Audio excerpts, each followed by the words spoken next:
Hej, så nu ska jag göra en liten läggning för vågen närmsta 3 månaderna. Det är alltså nyår, häxornas nyår till allhelgona. Och därför så gör jag lite längre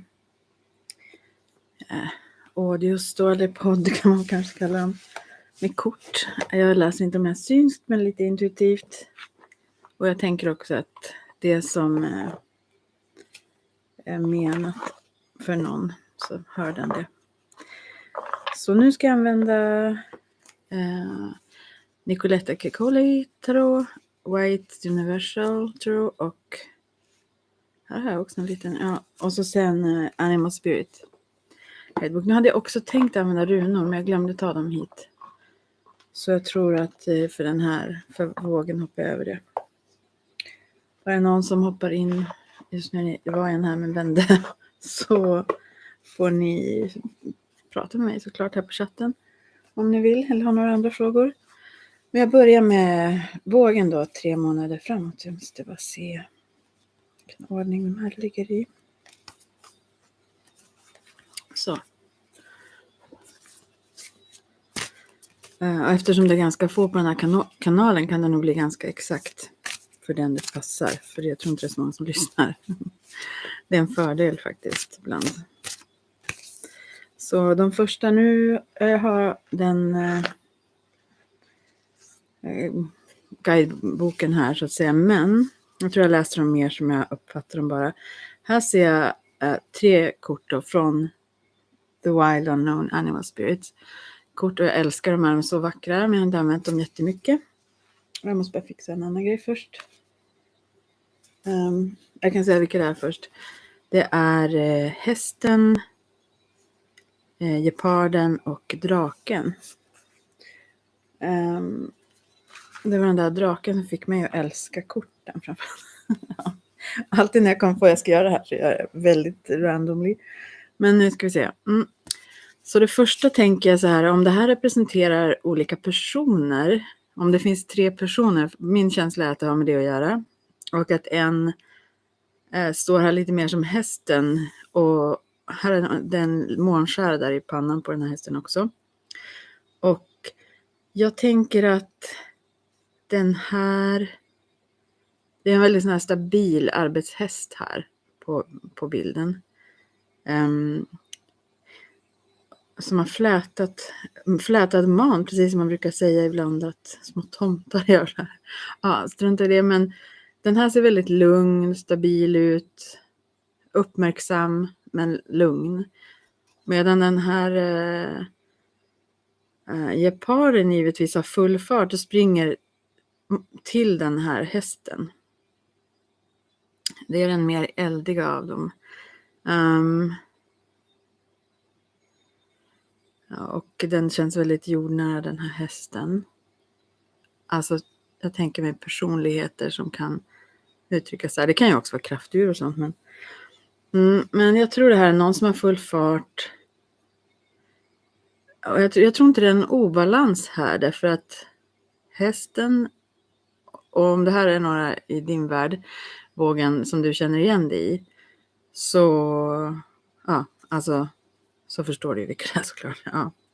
I alla fall. Så tror jag inte det är en obalans. För den här stabiliteten gör att den blir inte störd eller påverkad på ett negativt sätt av den här gepardpersonligheten. Det är en väldigt aktiv person som kanske också faktiskt gillar att springa eller rent fysiskt så. De är väldigt olika men jag tror de här trivs väldigt bra ihop. Det ena är visserligen ett rovdjur och det andra ett prey så att säga. Men jag tror ändå att gentemot den här stora kraftfulla hästen har den här geparden ganska utsatt ändå i så fall. Jämförelsevis är den ganska liten och sådär. Men det känns som väldigt kärleksfull runt de här så att jag tror det kan vara ett par eller så. Eventuellt en mamma och ett barn eller något sånt också.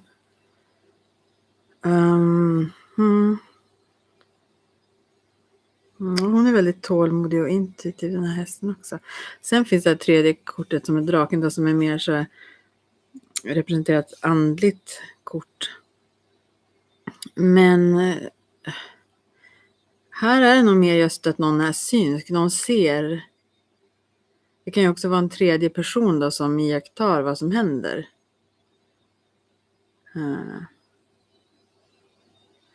En annan tanke jag får när jag ser de här är att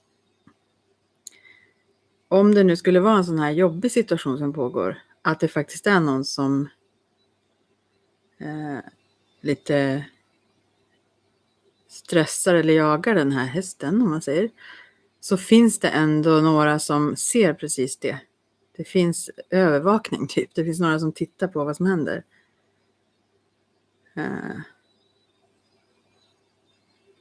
Och det känns väldigt beskyddande det där ögat också. Någon som inte missar detaljer. Ja, det är de första korten. De kanske kändes lite diffusa, men hoppas att ni förstår mer när jag drar fler kort.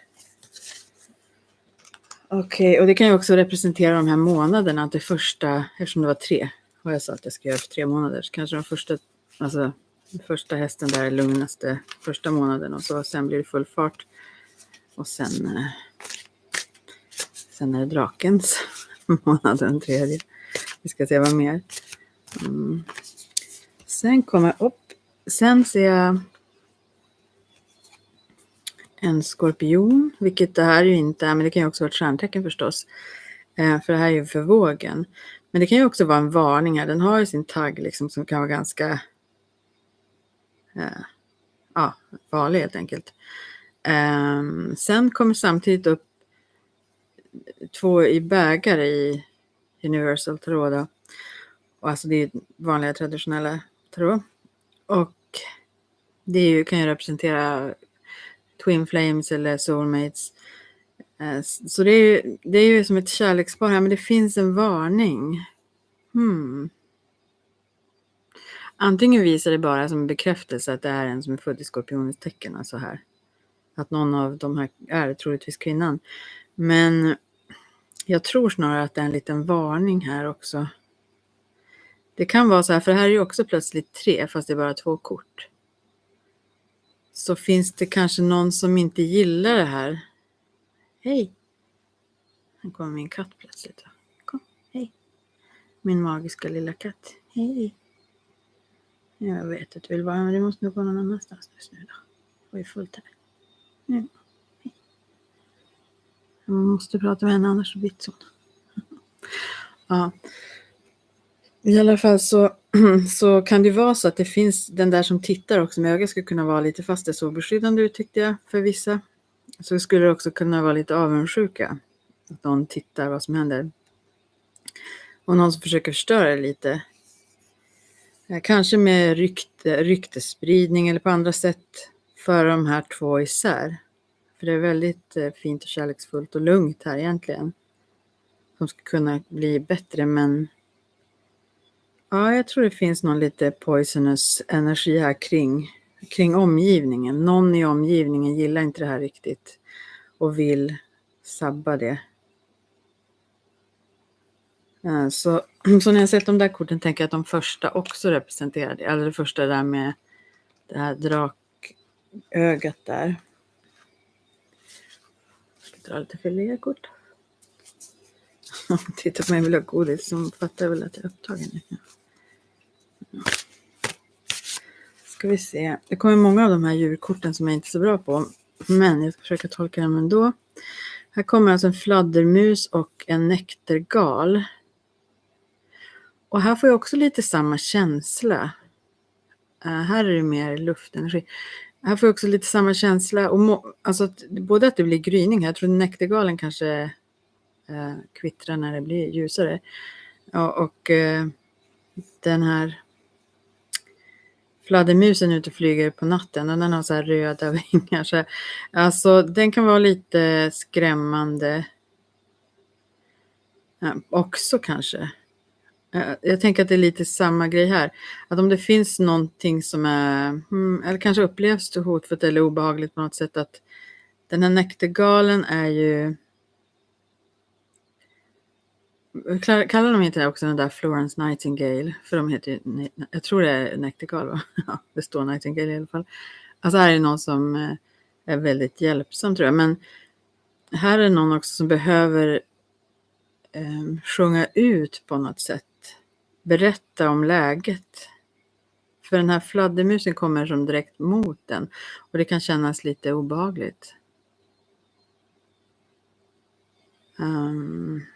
Så det är någonting här som inte känns riktigt bra faktiskt. Det är väldigt svårt för mig att tolka de här korten faktiskt nu. Men jag hoppas att någon våg som lyssnar förstår vad det är ändå. Ja, och det är väldigt viktigt att uttrycka till någon vad det är som händer. Så att någon annan vet. Ta lite fler kort för att se.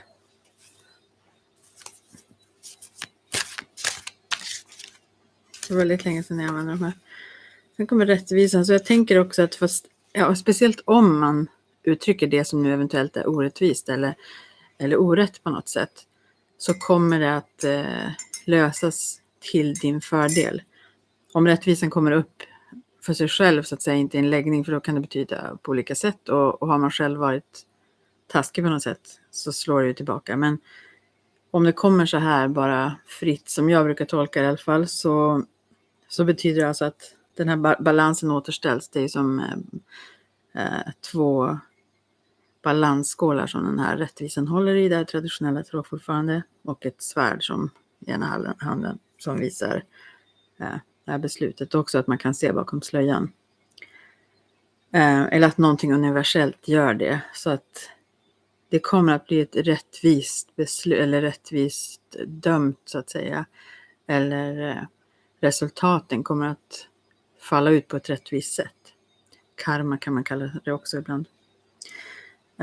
Så det är ju jättebra. Men det känns som det skulle kunna till och med röra sig om någon sån här rättstvist eller något där någon verkligen inte har betett sig okej. Jag fortsätter lite att dra lite fler kort för att se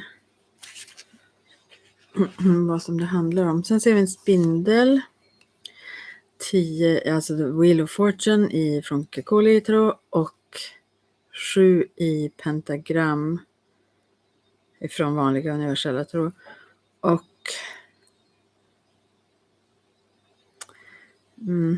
den här, alltså de liknar varandra, här spindelkortet och Wheel of Fortune i den här kortleken. För här är det en som är som fångad på i den Kekoli Tarot.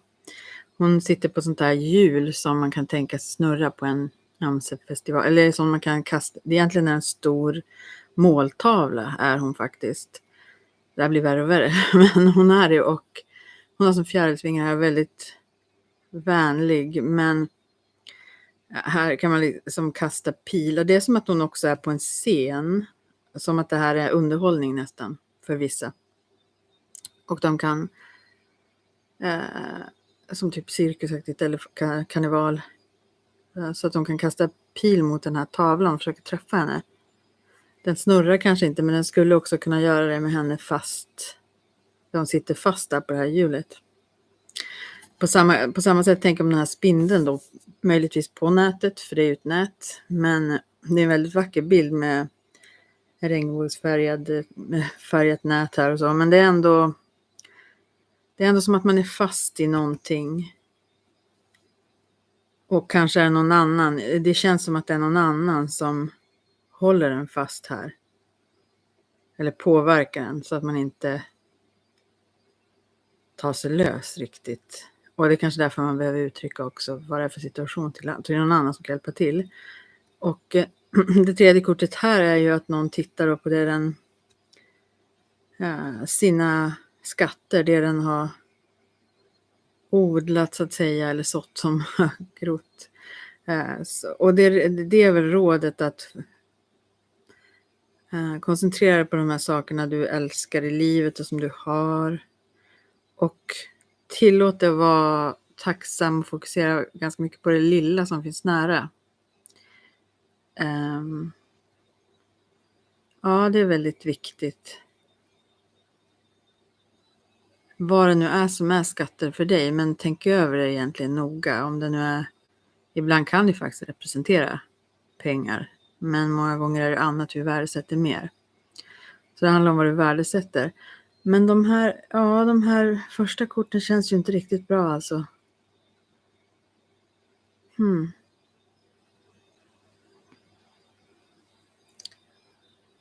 Ja. Vad ska jag säga mer om dem? Jag tittar på dem lite till. Ja, det är som att du verkligen behöver ta dig loss. För att du är som fast i någonting här. Och kanske kan det om du kommer på vad det är du egentligen vill fokusera på. Vad du älskar mest att göra. Jag fortsätter dra lite fler kort. Om någon våg eller någon annan kommer in får ni ju chatta här live.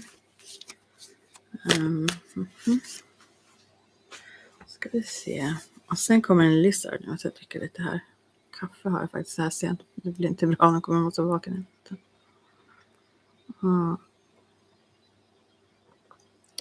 Jag är superkänslig för sånt som kaffe. Så nu blir jag uppe till. Klockan är 10 på kvällen. Så jag kommer vara uppe säkert till 5 på morgonen. Ja, okej. Så här har vi nu då 5 kort. Och det här var intressant. Först har vi en lizard. Det ser ut lite som kanske en gecko. Jag vet inte hur de ser ut egentligen. Men det skulle även kunna vara en sån här kameleontaktig ödla. Som ändrar färg. Och sen har vi en svan och sen en påfågel. Den ser väldigt förvånad ut här. Det är igen så här 3 djurkort. Och sen kommer 2 tarotkort. Och jag vill titta på de här djurkorten först igen. Så jag tror att det har att göra med 3 personer på något sätt. Och de beskrivs på olika sätt genom korten. Och här är det också som att den här svanen glider runt lite vackert och alltså harmoniskt. Och spegelbilden reflekteras alldeles klart i vattnet. Den är så omedveten också. Om den här ödlan som kanske ju visserligen inte kan här heller typ äta upp svanen. Hon är dessutom på vattnet. Men det finns en liten sådär predator instinkt hos den här ödlan också. Som ser något som rör sig och kan den ta det lite så. Även om den kanske hellre äter flugor så jag vet inte. Men och så finns då den här påfågeln som man bara ser huvudet på. Och som de här små sakerna sticker upp uppe på huvudet. Men den har verkligen så här ögon på vad som händer. Det är någon som är jätteuppmärksam på de här andra 2. Och den här ödlan som jag sa, den kan ändra skepnad lite. Alltså spela ut olika beteenden eller olika personligheter typ också. För jag tror det är lite av det där kameleontiga i den. Men den här svanen är väldigt omedveten och också på något sätt väldigt skyddad. Väldigt oskuldsfull också, alldeles vit och vacker. Och inte något illa om ödlor heller och så. Men ja, det tror jag representerar det. Det är en väldigt öppen och väldigt klarsynt också som kan som kan se så här reflektioner. Men är väldigt inne i sin egen värld lite. Alltså ser inte andras rovdjursinstinkt så tydligt. För den här har inte det själv på samma sätt. Men andra runt omkring kan se det. Eller någon annan runt omkring kan tänka, vad håller den där på med bakom som verkar ska jaga. Lite så.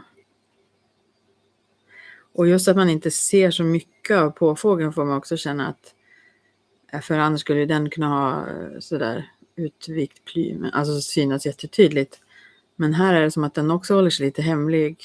Och bara väldigt vaksamt ändå kolla. Väldigt uppmärksam. Utan att blinka ungefär. Titta på vad som händer här. Ja. Det är intressant. Sen de 2 tarotkorten som kommer då, Universal tarotkort. De är lite speciella för att jag brukar inte som sagt utan vidare tolka kort som kommer upp och ner. Men jag vet inte om jag kanske ska det här, för först kommer den hängde och sen den kommer rättvänd så att säga, men då är ju den upp och ner. Och sen kommer magikern som är omvänd då, eller upp och ner. Så de ser väldigt lika ut här. Och jag vet inte, jag tror så här genom att inte, den här är lite, det är också lite samma känsla där som med spindeln och den här som sitter fast på det här hjulet. Utan att känna att man kan göra något. Den hängde känns ju så då, den hänger ju fast i foten om ni inte, för er som inte känner till. Och den får ju också nya perspektiv och lyser upp så här runt huvudet här. Fast den är bakbundna händer och jag kan inte aktivt ta sig för saker, så har den fått nya sätt att se. Och jag tror också det i sig leder till den här magiken sen som förmår, alltså det är genom den här tiden av att vara bunden lite eller att inte kunna agera eller så som eller som gör en medveten om att de här förmågorna och kapaciteten magiken har. Jag tror därför den kom upp och ner, för att det visar att de här hänger ihop och att det faktiskt är en väg. Det kan vara också så att den här har gått med på att vara passiv på något sätt. Precis som hon där på hjulet. Hon kanske är anställd, alltså typ ställt upp på att så här ska vi göra. Men ändå känns det som en situation som inte är så bra. Du kan inte hänga kvar där. Du måste ta tag i din egen kraft och uttrycka den så småningom. Så att den här magiken kan vändas upprätt. Och så att det blir mer rätt balans.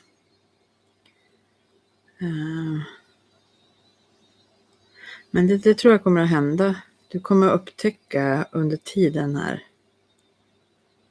nya förmågor som du inte riktigt visste du hade. Hopp.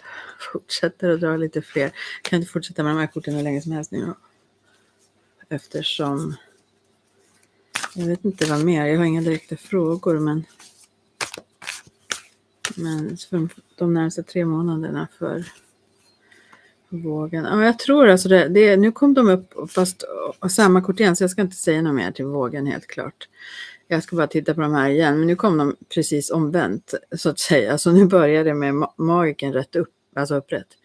Och den hängde också upprätt fast omvänt då. Så det visar att genom att du tar tag i och utvecklar dina förmågor som du har, också insikter och förmåga att hantera de här verktygen, också elementen och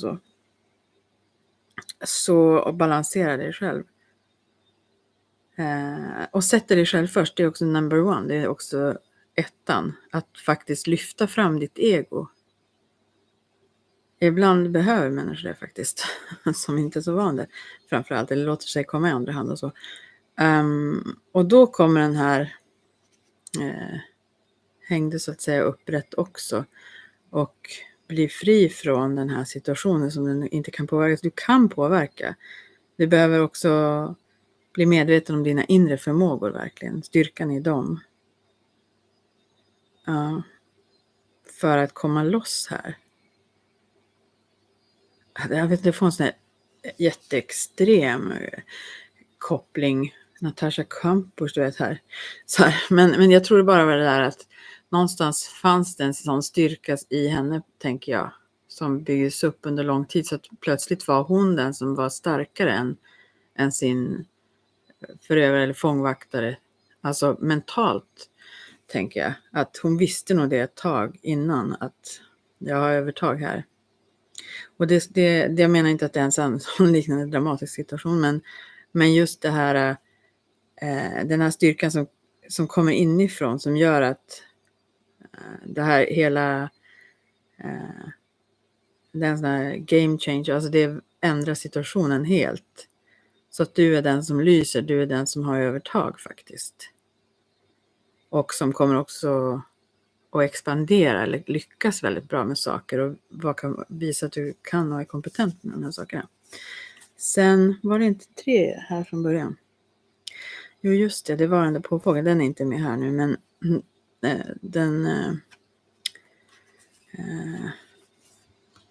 den här ödlan och svanen är med här. Och här tror jag, och här har det också blivit tvärtom då, så nu är plötsligt ödlan jagad av svanen. Och svanen fortfarande är så här lugn, men de kan ju vara väldigt argsinta faktiskt. Jag har ju varit jagad av en gång. Så här som, jag hade trott det var någon mat i närheten av den, eller inte jagad, men en halvattackerad. I alla fall så ja, de kan vara väldigt så här, kanske inte territoriella, men alltså ja, de är inte så milda om de tycker de ska försvara någonting.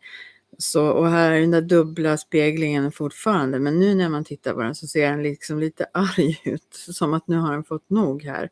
Och då ska nog den här ödlan svassa iväg någonstans istället, tror jag. För det är större risk för den, helt klart, i det här läget. Så att det kommer att svänga, det visar det väldigt tydligt, korten. Hur det kommer att vändas. Och det beror väldigt mycket på den här tiden också på något sätt som behövs. Men också att du tar tag i din kraft när du väl inser att det är möjligt. Och använder din energi, projicerar din energi på ett sätt som du faktiskt kan.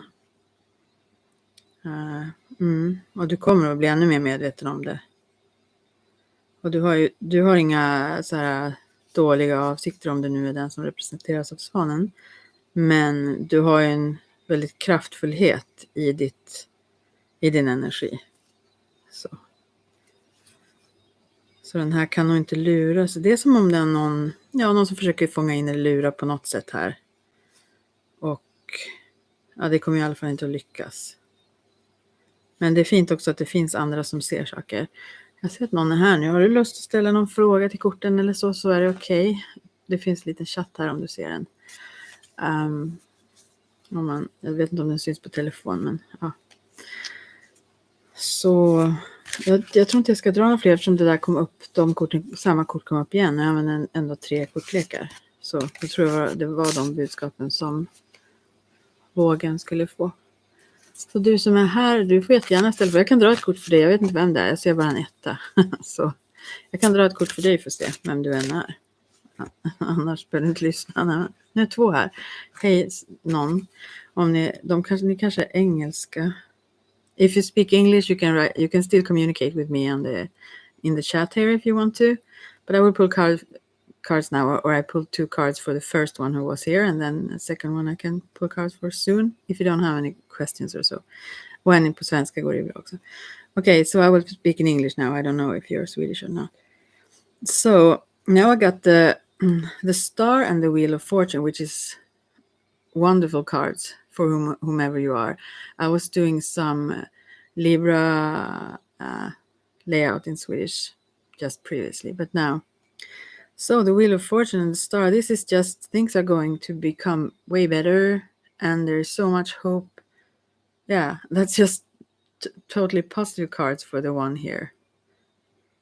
Things are turning out for the better, and even so, the more you appreciate and see yourself for the star that you are and see yourself for the beauty you are and who you are within, the more in your favor will this wheel turn then.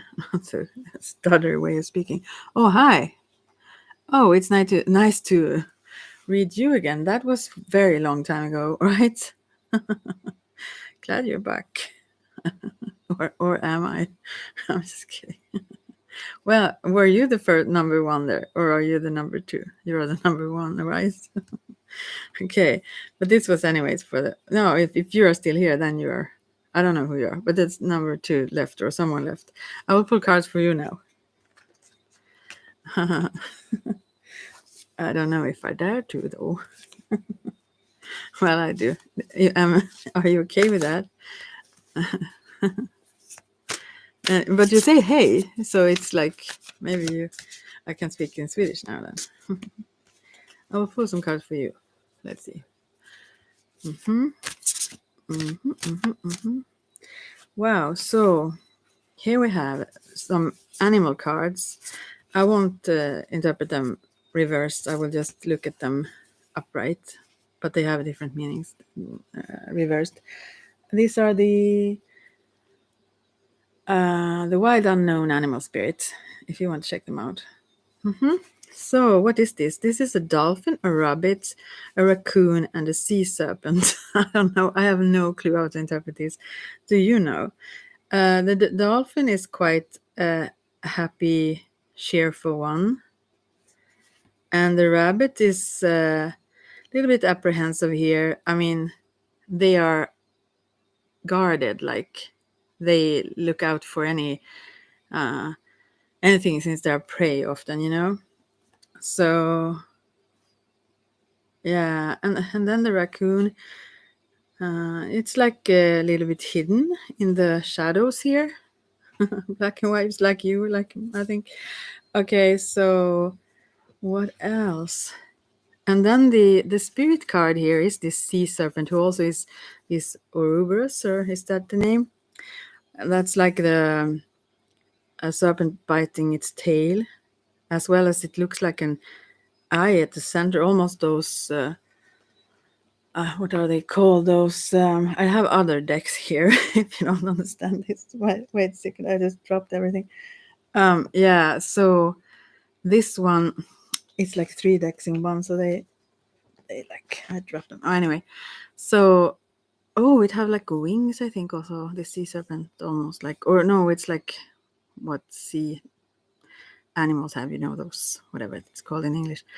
Yeah, but this eye in the center looks a little bit like those protective eyes, you know. Yeah. That you can have. Yeah, my cat. So what does it mean? I won't read about these 4, but oh, the cat. She can't do that. This is not allowed. Anyways, she doesn't care, whatever. So, hey, baby. Hey, little one, go away. Hey. So now, anyway, so yeah, I don't know. Do you have any idea what this might want to tell you? It seems like the dolphin here is, if you're still here, or if you left, the dolphin's very happy, cheerful that you are here, or if you are, maybe it's me. And yeah, I have a hard time interpreting these, as I said.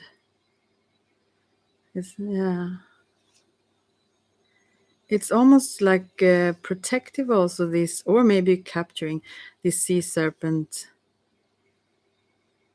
I don't know.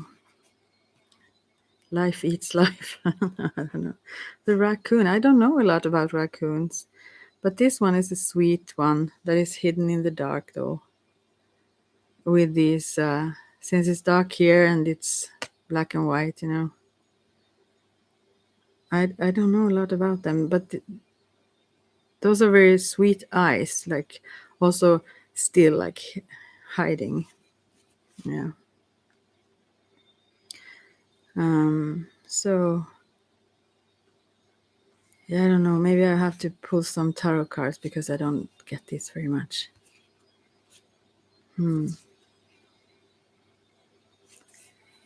But no one here seems to be very compared to the Libra. I think that is the word for in English for the Vågen in Swedish. Anyway, so these seem very calm. They aren't like attacking, or the only one that is a bit alert is this rabbit, though, like on its back legs. And it seems to be about right. I don't know what I'm even saying now.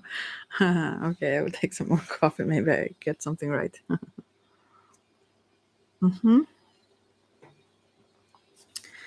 Okay, right. Tell me what is right about them then.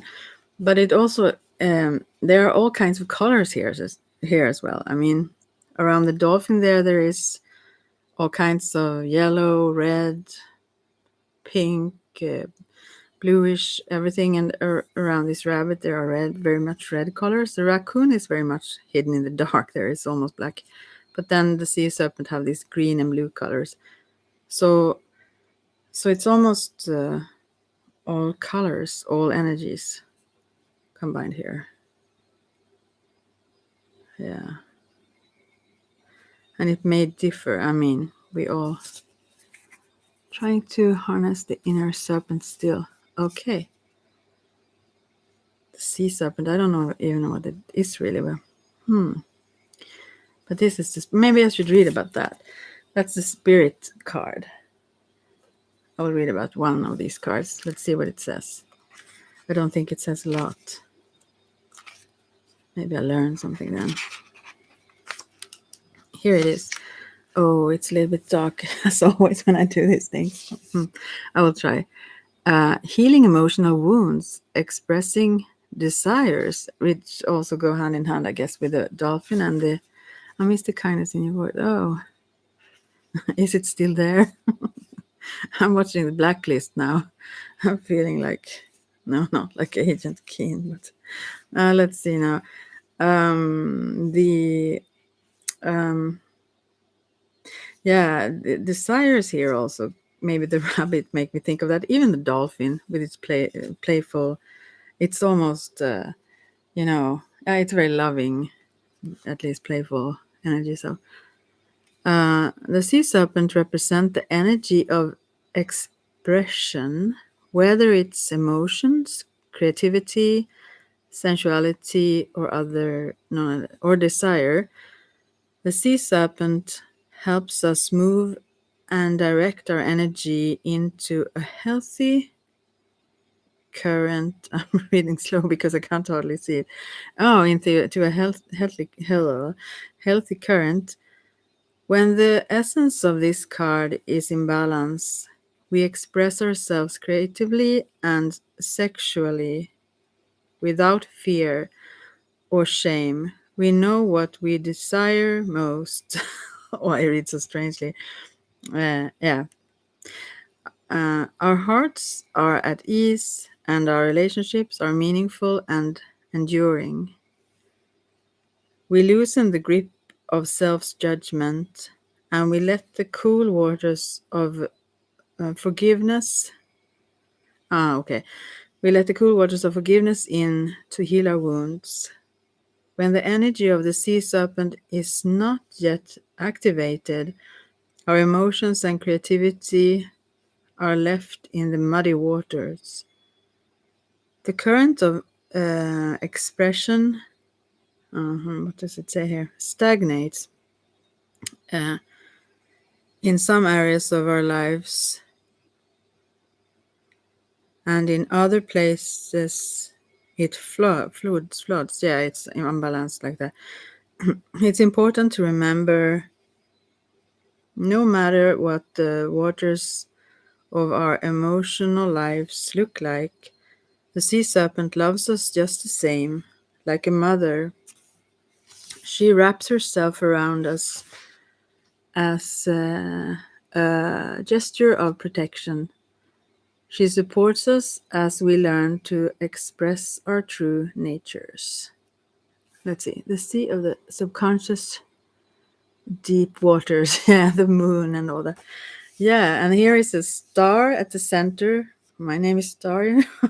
And also the sea serpent coiling around that. But it's shining still. Yeah. But I think according to the card, this is very protective, though, actually. Interesting. Yeah, interesting. Very so. So it seems like, almost like, when I now look at these cards after reading that one, I think that this raccoon needs to come out of the dark, actually, and not have this black and white way of seeing things also. I also think about even the image you have on there, on your, whatever it's called. Yeah, because this one wants to share love. I mean, this is you then. you probably do, but you maybe want to in other ways or whatever. And you want to do it in a free way. This dolphin is very uninhibited, you could say. I think of it that way, in a joyful, playful manner, not like in a manipulative or controlling manner, just like cheerful, being childish almost like. And the rabbit is, yeah, you know what rabbits do. It's yeah. And let's see, endure. I've been using that word a lot lately. Have you endured something then? If I even can say it right. Yeah. Is that why this raccoon is hiding a bit? Because it kind of seems a little bit not wounded, but suspective. Is that even a word? It's a little bit suspicious, but not like fearful. Rather, like it wants to lick its wound. I mean, yeah. Just staying out of sight and be left alone so that no one can harm it. It seems very sweet, but skeptical, kind of. Yeah. But it says that you have a lot of protection here, yeah. However you feel, and that you need to allow yourself to be the way you are. Yeah. And even the rabbit with this whole, let's see, reading the Hopi prophecy tells us to go into the mountains and endure the trials. Oh, I also found a lot about this whole Eliphas Levi. I don't know how you even pronounce it, but your name there. He was very special. Yeah. You are special too.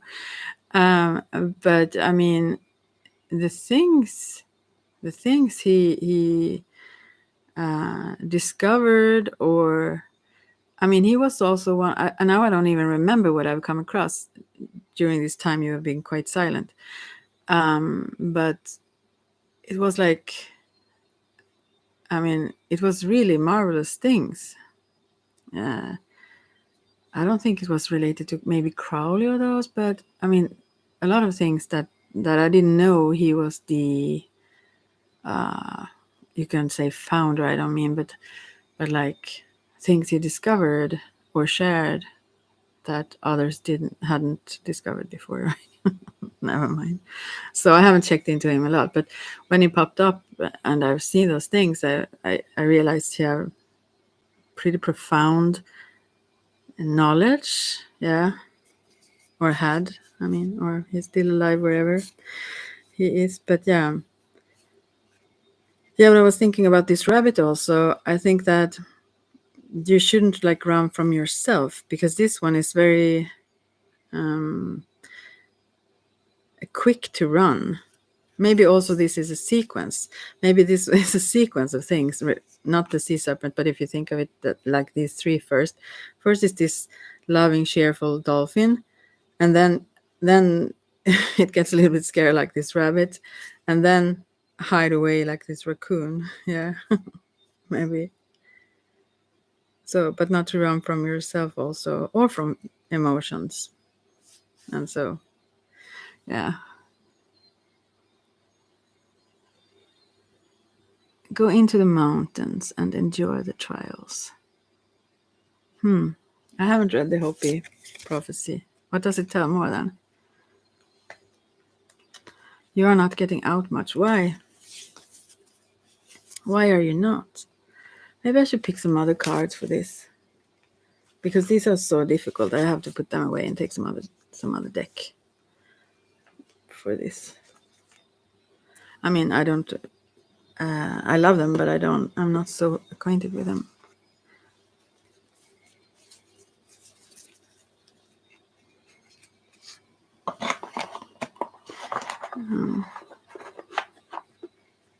So So why not?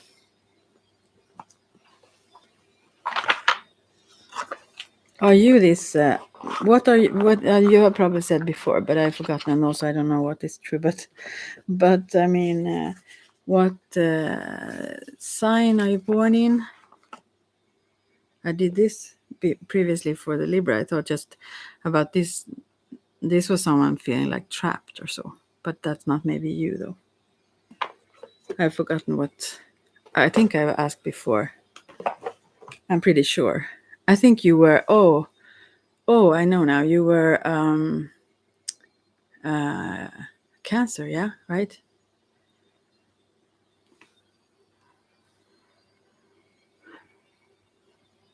Oh, you have? Tell me more. Your inner self and maybe life secrets. Are they though? Are they secrets? Maybe we want them to be because we want it to be more interesting. Huh? I will stretch a bit. Oh, I have the Crow Tarot here, and also. Oh, gosh, this was far away. Oh, I have a beautiful little deck here also. What is that? I have a bunch of things. I am out of order when it comes to where I have them. But Witch's Wisdom, and there is these two. You've probably heard about them, maybe. But they are maybe too bright for you, though. The Work Your Light Oracle cards and the Starseed Oracle is here too. They are very beautiful. But not everyone, can, vibe with them. So I also have the Mystical Shaman Oracle and that's also not the easiest deck ever. And the Crow Tarot, that's like almost like a regular one. The most usual cards, the cards I use most usually, how I speak today, they aren't in my reach right now. I see them, but yeah. So I will just use these then. I also have witchy cards. I can reach if I stretch a little bit. Maybe I can pull the. Wait a second. How I do? I will. I'll try. I will pull the whole table here. Wow. Whew. So yesterday I did a reading. There was a a girl who came from. She lives in Övik and came here. Yeah, I know. I remember now that you said so. Anyways, but I question everything. Anyways, so I remember the Moon Mother and all that, and all the whole poetry. you know. Yeah, and also I have the Psychic Tarot here by Jan Holland, as well as. Whoa! Oh, I won't drop the whole table. As well as. No, I don't think. Hey, baby cat. Oh, let's see. Hey. There is some little deck here. I wonder what. You wonder what this is? I think I have the. Yeah, I actually have the Tatva and Enochian Scrying Tarot here. I would need the book for this one, I think. I could try. I'll see if I. Here I also have a few. No, this was just affirmational cards. We don't care about those. I thought I had some. Oh, sorry. Talk loudly. I thought I had some love cards here, actually. A deck for. But I don't know where, so I don't mind. Never mind. So. Yeah, I remember everything. Ask me anything you wrote. I remember it all. When I think about it. Yeah. I have quite a good memory. Yeah. So. Yeah. Also because I like to figure things out. I'm a curious person. So, oh, my cat, she's so disturbing sometimes. Oh, she's walking around my feet now. So, anyway, so therefore also I was heeding every word you wrote. Is that even the right word? So, shall I pull some other card for you? But I wonder what it is. I had this John Holland's the whole. I will try to find it. Some kind of love tarot. Oh, now I'll find. Yeah, here it is. Here it is actually. Oh, here I have my phone also. So now I have a lot of decks here. I'm sorry. So I will use this psychic tarot of the heart here for you. And I hope my cat stops wandering around here. They are quite psychic when you think about it. Anyways, is that okay? I wrote some more. Are you going to do that now to me here? Okay. It's up to you what you do. So let's see. I will pull a card for you meanwhile. Psychic Tarot of the Heart. Let's see. Here's a card for you. Maybe I should pull some sort of relationship card for us, should I? We have a strange connection, don't we? Take the lead. Actually, this came up earlier today. What does that mean?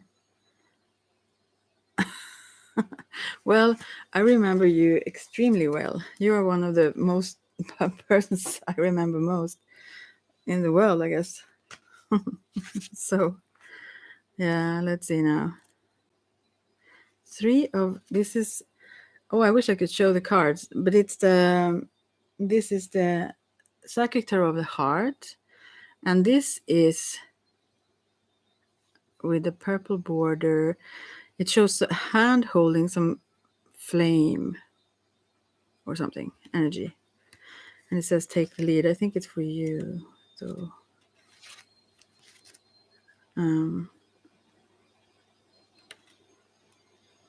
but I'm still you are kind of a magician of sorts. And you can really be this chameleon, as it was shown earlier for the Libra. And so I have a hard time being I can place you somewhat, but also not. Really? Wow. Yeah. Yeah. Let's see now. I will find this card for you now, and I really hope that the cat goes to bed. Take the lead.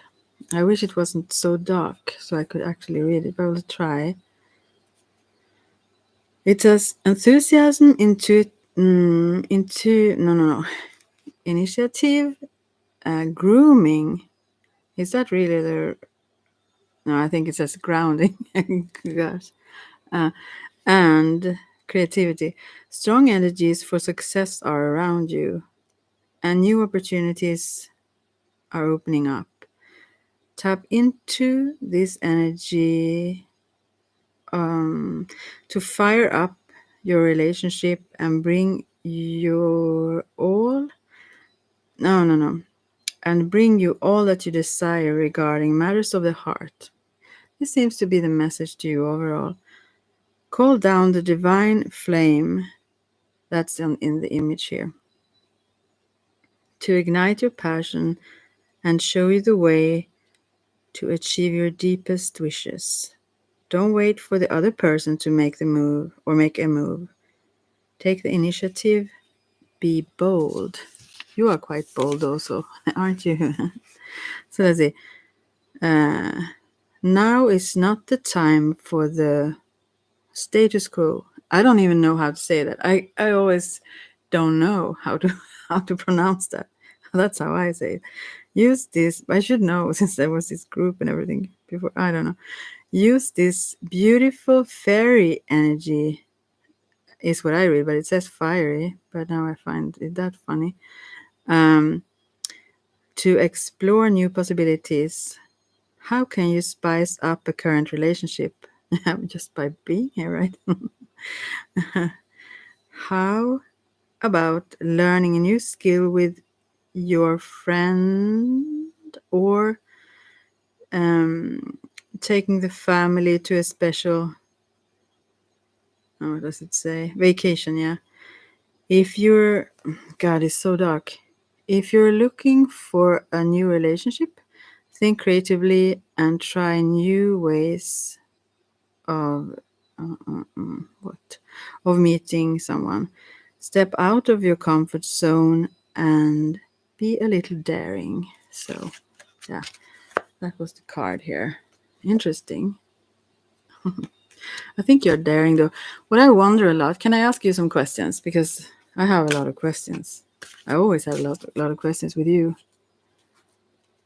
Yeah, yeah. Since then, I miss yours too somewhat. Although I don't know. As I said, you're kind of a um, you're kind of a tricky one. So, but yeah, what I wonder is, do you remember when I wrote about Percival? I think it was like, yeah, it was a story about Percival, and you were like, "Why? Where did you find that story and everything? Do you remember? Why were you so wowed about that?" I didn't answer the question then, but I still go back actually because I try to be sure of who you are. Uh, and yeah, and so I have some questions. God, can my cat stop walking around? Anyway, so yeah, that I have a lot of questions, but that's one because you were like sort of amazed about me coming up with that right then and there, or I made a video maybe and talking about. I read the story. Yeah, I read it. I remember now. Yeah. So that makes me wonder. Talking of about songs, I have to send you that. I don't know what song that is even. Uh, yeah. But since then, I've had a lot of songs on my mind to various people and various times and so on. Yeah. Let's see now. Could you go to bed, little one? And I'm not talking to you. I mean, I'm talking to my cat. She's disturbed because she used to be here with me, sit here with me. And also she decides when I should go to bed.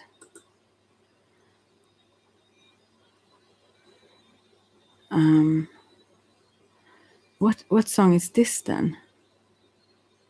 This is like an old. Oh, it's Stairway to Heaven, of course. I think that's wow. I have to not have the sound on, isn't it? I don't even know. I have to check the lyrics for that one now. Makes me wonder. Family vacation. Oh, oh yeah,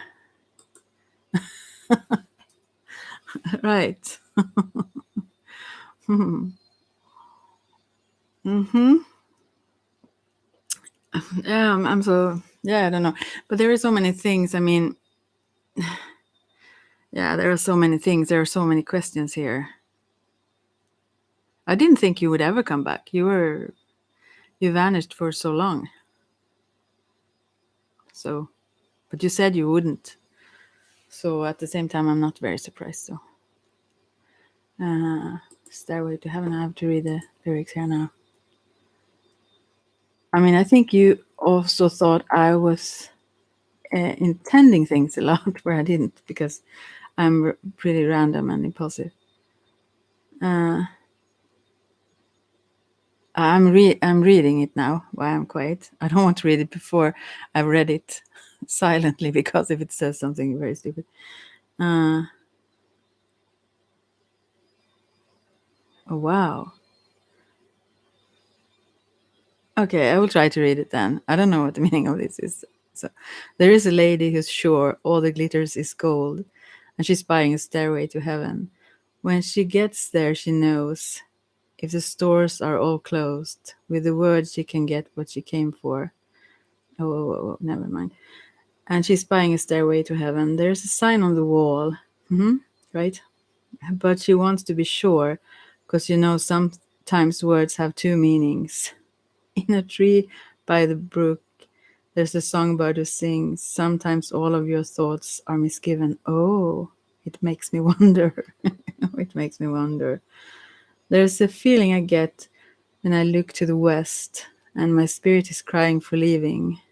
In my thoughts, I've seen rings of smoke through the trees, and the voices of those who stand looking. Yeah, I'm sorry, I'm stuttering.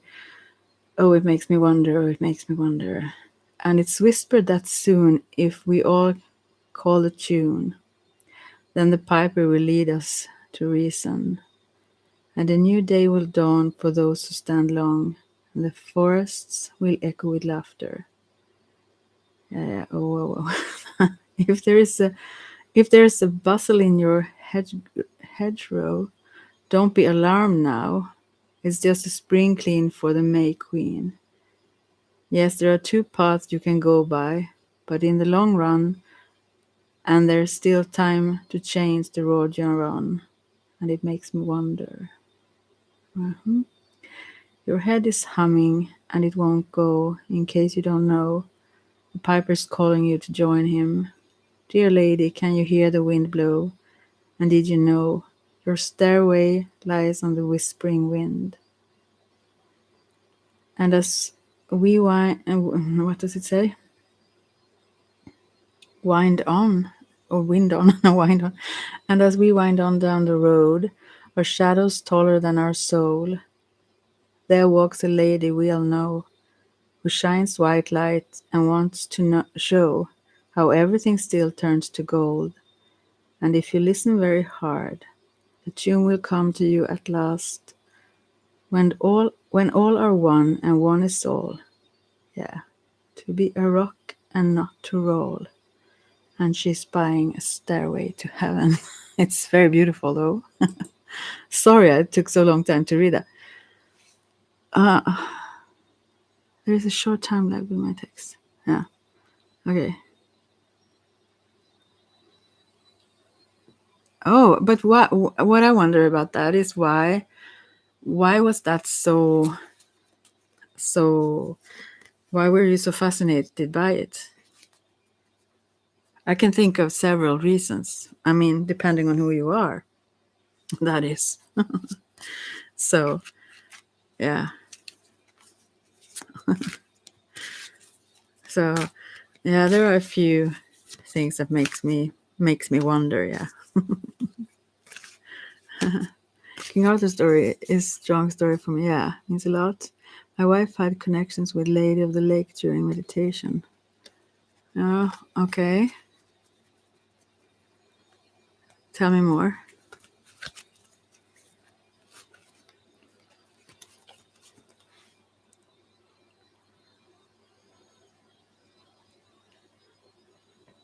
So I guess this means that one of the things I thought is is not the right then. So this might be the other thing I thought, maybe.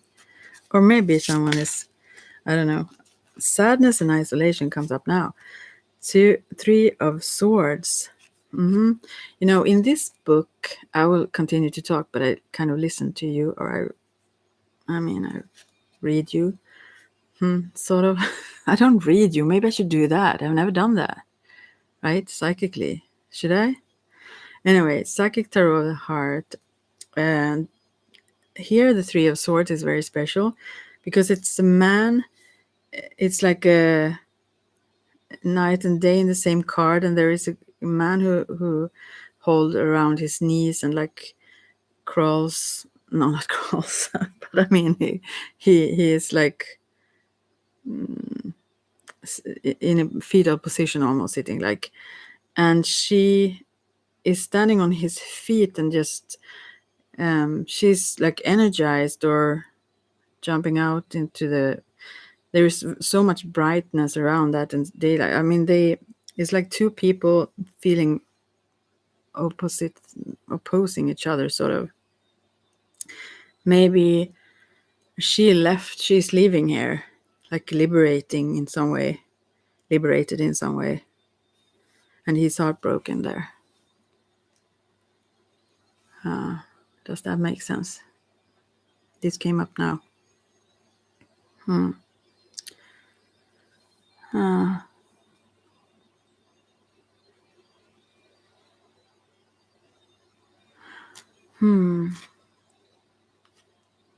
I think nowadays a lot of things that meant a lot to me before mean so much more now.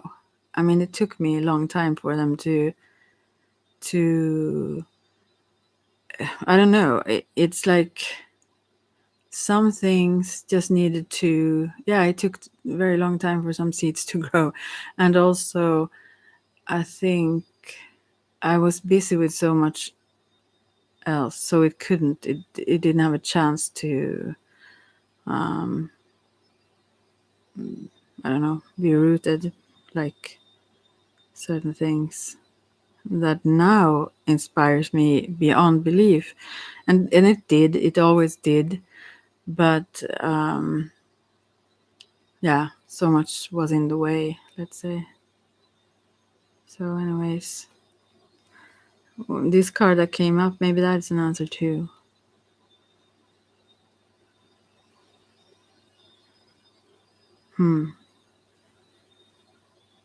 So, did you ever connect with something like meditation or whatever, or some ritual thing?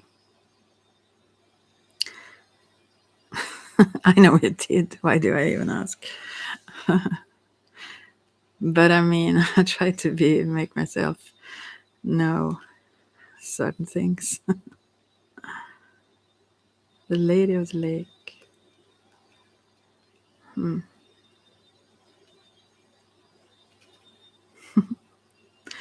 So let's see. I watched recently King Arthur's movie. It's so potent. The snake's urgency of drawing the sword from the stone, his father's legacy and weight on his shoulders. Interesting, that too. Yeah. It always comes back in various forms. I mean, the story itself, but also in unexpected places. I mean, yeah. That story is so universal. So suddenly, where it's least expected, someone comes with that, reference. There are so many movies also.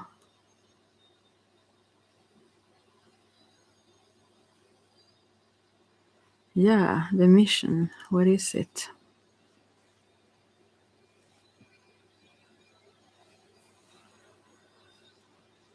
Father's legacy. Do you know what your sword is, so to speak? What it's meant for you to do?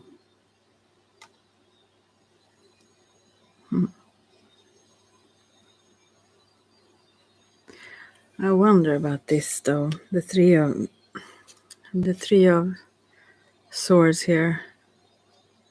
Are you depressed now, or have been very heartbroken, or maybe several times? Haven't we all, in one way or another? And you also said you don't get out much. What was it now?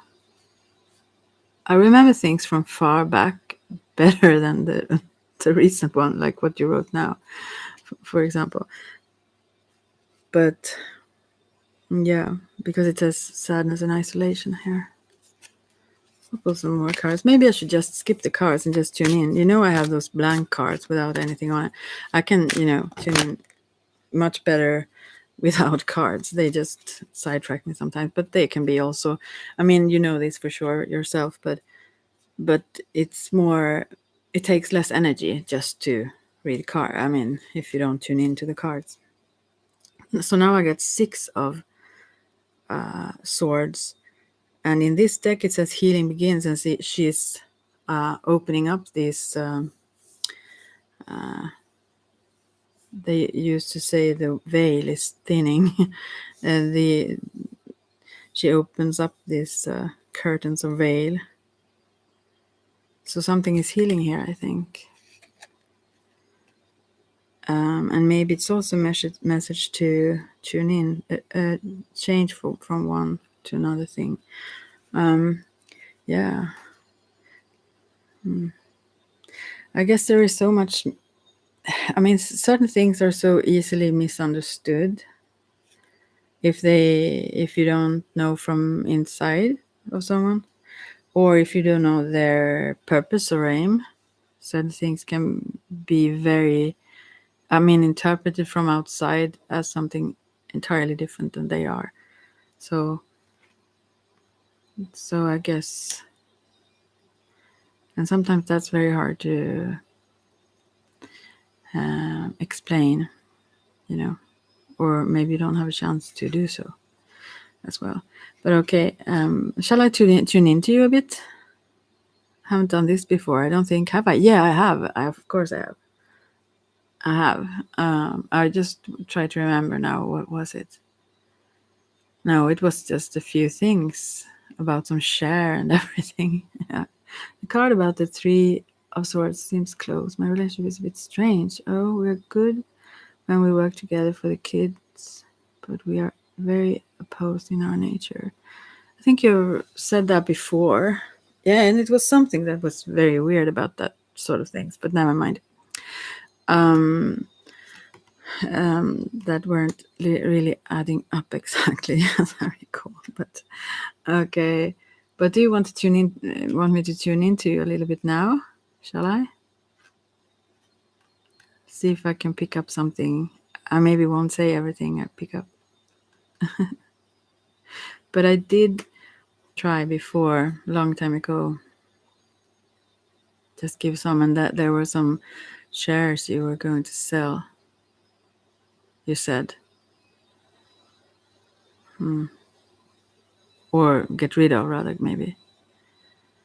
I remember now. Yeah. So I don't do this without. Usually, if I were pressed, I mean, if I were in a situation where I needed, I mean, acutely to tune into something, I would do it anyways. But usually, I don't. If I'm not allowed to from that person. So. But this is a very positive card, though. Healing begins. So something good is coming here. Someone is opening these veils, and this pink and green energy on her dress here. Someone is like, it seems like almost someone coming from the spiritual world, checking in. A mother figure maybe, or someone very loving anyways, because of the energies of the colors of this dress. Yeah. I've been watching another channel here, Young to Live By. It's an in-depth discussion by experts on self-work and self-analysis.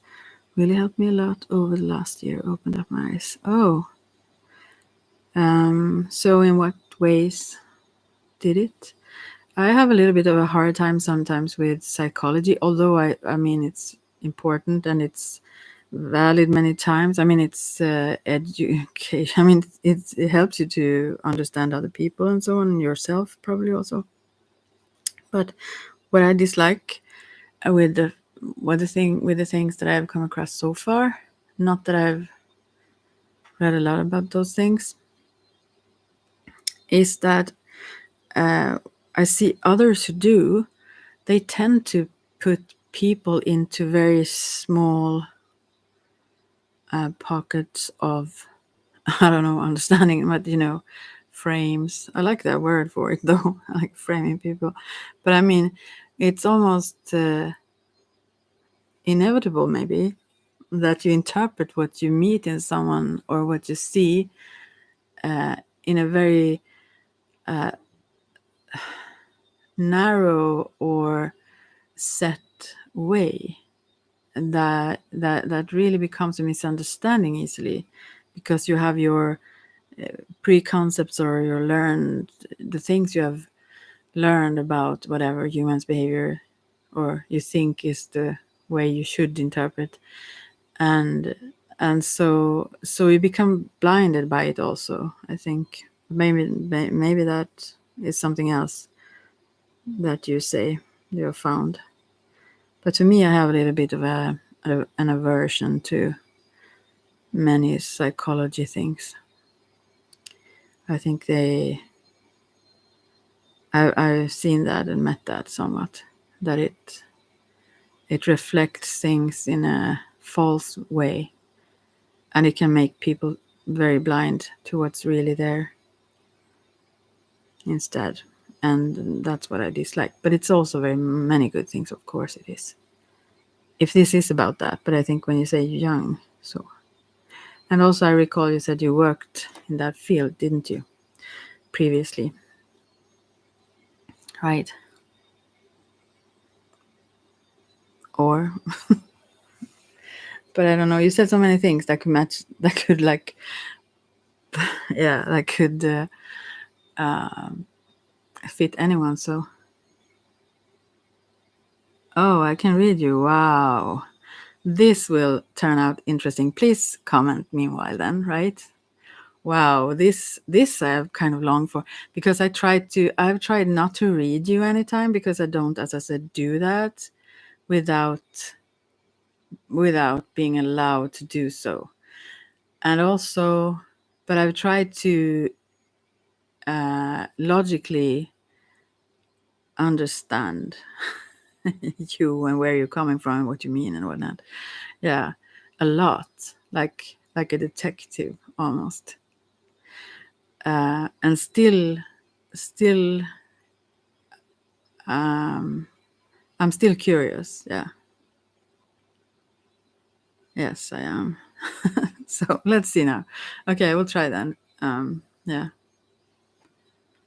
I should lit some candles and do some stuff now. I feel like I will just do one thing before. I will put some Palo Santo here. Wow. So here, if I find it, I'm sorry about the sounds. Like, oh gosh, I have a lot of things. Sorry. Everything around.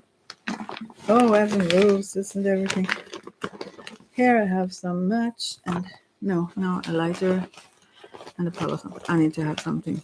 I have a candle here. Yeah. Nice. I need some battery for this. A candle. So, and I just want some Palo Santo also. I'm sorry, I need to find it. Where is it? I've seen it before. Here. Maybe I have to do without it. I make a lot of sounds. I'm so sorry. Oh, I found it now. So I need to put that aside. Wow. So I need to burn some Palo Santo first. I think that's good. Right. Wait a second. Wow. So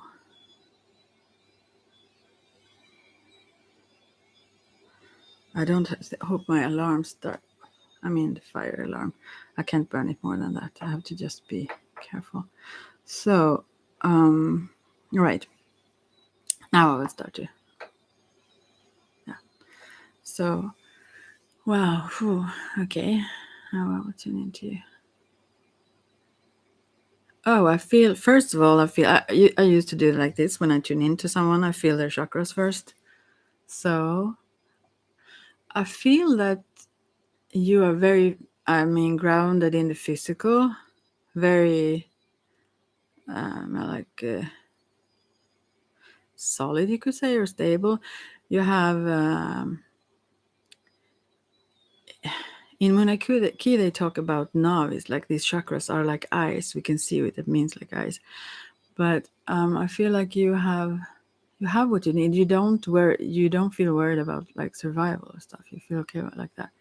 But the second chakra, though, it's very how can I say, it's I was going to say stiff. I'm so sorry. They help understand the importance of personal myths. Yeah, that's a good thing with it, though. Oh, that Shanna probably. I will see here what you say. But yes, I agree. Psychology can be a bit dehumanizing, or making people robotic, or transcending emotions too much. It seems to be a balance for me. Yeah, yeah. I realized with time that certain people who have been too involved in these kinds of things, they they they can't hear you. I mean, sometimes if you are very upfront and honest, they project something else that they have learned onto you, and then they are deaf and blind and everything. So so you can't reach anywhere with what you say or what you share or whatever. So yeah, so yeah, I don't have a lot of confidence in those things. But yeah, for the myth part, yes, for sure. But okay, now I will continue to tune into. So yeah, the second chakra, as I said, the creative, and it was about creativity here also somewhere where I read, right? It was this whole this sea snake, or I think. Anyways, so I feel that's kind of blocked or hold back or something. It's like almost like a brick, I would say, or something. It's like I must feel more. Yeah, it's something that really that you hold yourself back very much, even maybe sexually, because that was also part of the cards. But it's not that. That's not why. It's what I feel in the energy. It's rather your creative and life energy. You kind of hold it back. So it's very, very much so. It's very different than I used to feel. And then let's see. There is also sort of a, you hold yourself back in many ways, even when it comes to the solar plexus, which is, about self-confidence and so on. It's very strong though, but I mean, it's almost like these two chakras, there is very strong energy, but you hold it like back. It's almost like when you think of as when you pull your tummy in or something, like you hold that energy in, you hold it back.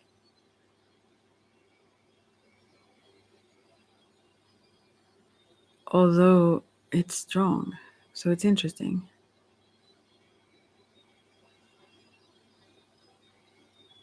I mean, the self confidence and so on is often like, and solar plexus is like also sun, like shining outwards and so on. But you turn it almost like inwards, not fully, but you hold it back. As I feel it, I'm not saying this is right what I feel, but I am right. Let's see. So it's quite different from this base chakra or root chakra, which is this physical. You're very rooted and grounded in your physical being, and practical, I would assume, and active, like in the physical sense. Yeah. But anyways, let's move on. Um, Interesting. The heart chakra, I will see if you have read something. Yeah, they have. Yeah, you said all that. You can comment me while I will check now and then. But also in the heart chakra, I feel some like cold breeze, if you say. It's like it's almost like as if it had two chambers, with one that is open and loving, and one that is, or almost like black and white. Or let's say I must tune into it better.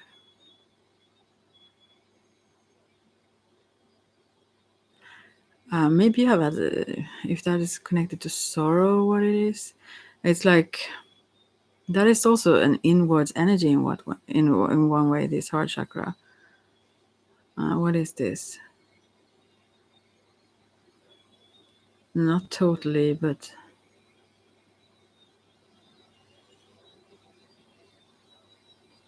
yeah, I feel quite a lot of sadness here in the heart chakra. You can read me. I trust you more than anyone, which is probably weird to do over the internet and also live. But I really do believe in you. Thank you so much. Let's see if you continue after this then. Yeah, but what is this? Yeah, there is so much. It's like, yeah, it's sadness around your heart chakra so much. I almost start to cry. There is something, but I don't know what it relates to now. I need to take some time to tune into it.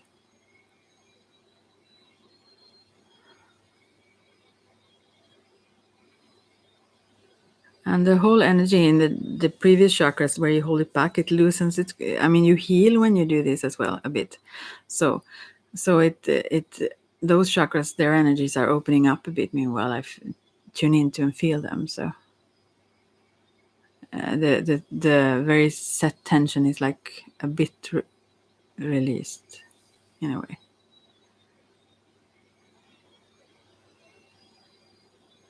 Slowly, gradually, like. Oh, and when I get to the heart chakra and the energy of the heart, I felt this like not cold but like cool breeze, like, and that also says that you shut off somehow in one way or another. Although it's not all that there is, you have also energy that is like flowing, and it's a strong energy. I even feel it in the back, this energy of your heart, but it's a little bit cool, yeah.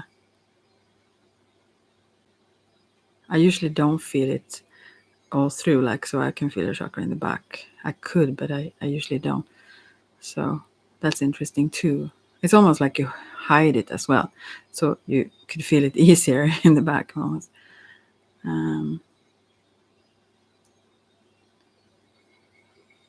Yeah, I guess there is, because there is kind of strong sadness here. Let's see. Yes, you're right. Projecting other things onto others is so rampant. Maybe that's why I limit my interactions with others. Yeah, and I mean, that's easy to do.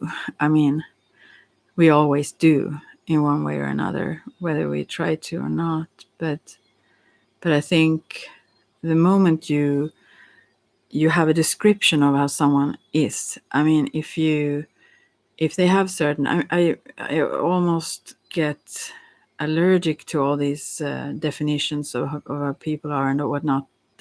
It's so. I mean, I'm not saying it couldn't be helpful. Those who have do that, that's good for them probably, and it's good for certain people and whatnot. It's okay for them, but when you have to place people into those boxes, can't just anyone.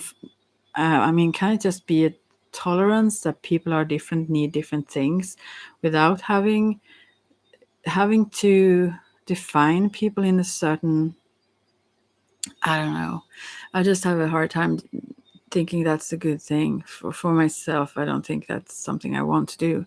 People are what they are, and it changes also. Otherwise, you're like stuck in a certain definition, which also don't. Yeah, yeah, that's maybe what I feel. You turn inward. Okay, I'll continue to feel you now. All right. Yeah, you very much do so, and especially the second and third chakra. And let's see, but also the heart, and that's where I felt this sadness. Do you know what that is? There is like a sorrow, really, that's inside. I mean, it's not like, it doesn't have to be like now. I mean, it feels like it have been there. But I will continue now and see. And it's not like, I don't think it means that you are, when I felt this cold and all that, I don't think it means you're cold hearted like that. But maybe you shut off the energy a little bit because you don't want to feel whatever sadness. But your throat chakra is outwards, though. I mean, that energy is quite strong. You're very good with words, apparently. And that is easy to understand without feeling the energy. And also, you are good at expressing yourself and what you want to express. Find the words for what you want to express. And I think you do it a lot also, actually. Although you say, or you limit your interaction with others, I think with words and so on, you do it quite a lot. But I feel a lot in the back with the heart chakra here. I wonder what it's different. Maybe someone stabbed you in the back, kind of feeling, and that made you very sad or something. And also your third eye obviously is very open. And it's somewhat a connection to this heart. I mean, when you open your intuition, when you are receptive to that, then your heart opens. That's what I feel also. That's a instant connection. So when you use your intuition, then you open up. This like a sort of a flower. And then the crown chakra, yeah, it's kind of open, but not very much. But yeah, I guess that it differs. It defines. It depends on what we do, if we're meditating or whatever. So obviously, but it's not blocked or held back. You have an openness there to the, let's say, spiritual realms, or yeah, messages maybe coming through, and so more or less, at least. But there is, as I say, I feel very much coldness in the back, not only around the heart chakra, but also at the back. So I don't know, do you have had problems with your back or so on? Because what I interpret when it comes to coldness is that it's not, the energy is not moving. It's still, because when energy moves, it's hot or warmer. So I don't know if this means that you have had some problems with your back or something. Yeah. Anyways. Okay, I took a long time now. I mean, I can do this very quickly, but I took a long time now to just feel your energy, because I like to also. I will see if there's something else I pick up around your energy.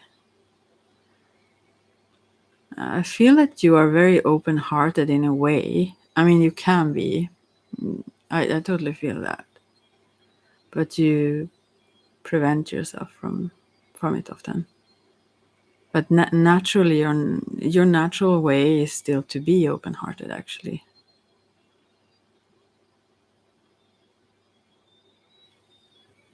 But also very sensitive then.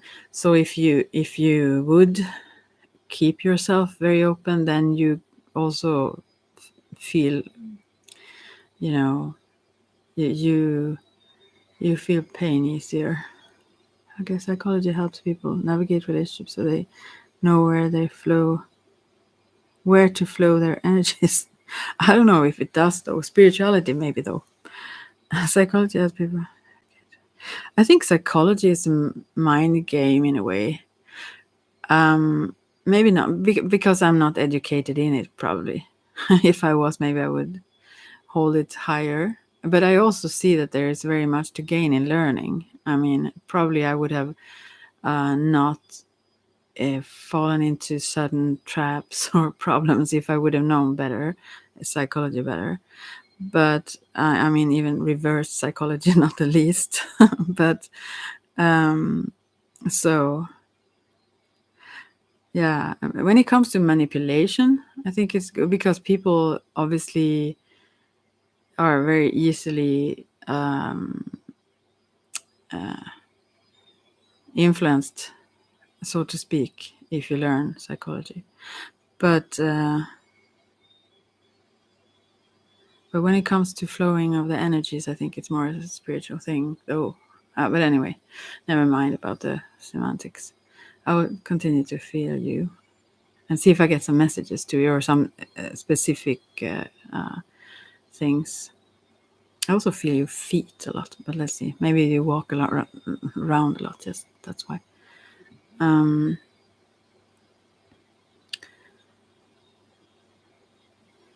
Yeah. Yeah, but you have a stronger, like third eye, that form of intuition, also visions of what you want and so on. That is stronger than the connection to getting messages, like as a sort of a medium and so on. Let's say. But let's see now if I get some messages for you. And maybe I won't say them, depending on what they are. I don't want to expose too much, if so. Yeah. But they talk about love also, but you're very loving. Yeah. I won't say exactly what, though. And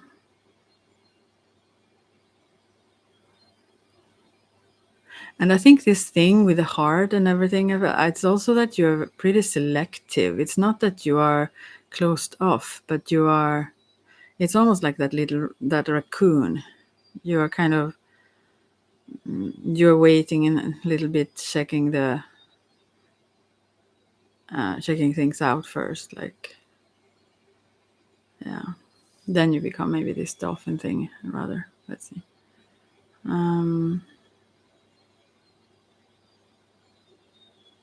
Well, they continue to talk about love, and I don't want to go into it too far.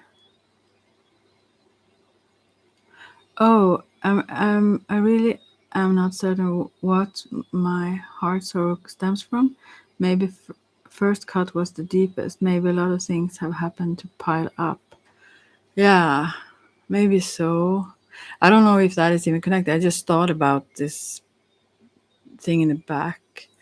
I can try to see if I can figure it out.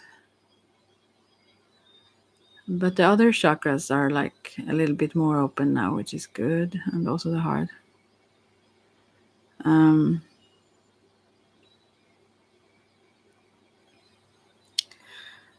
sorry that I'm so quiet now. Yeah. Maybe you even hurt yourself. I mean, I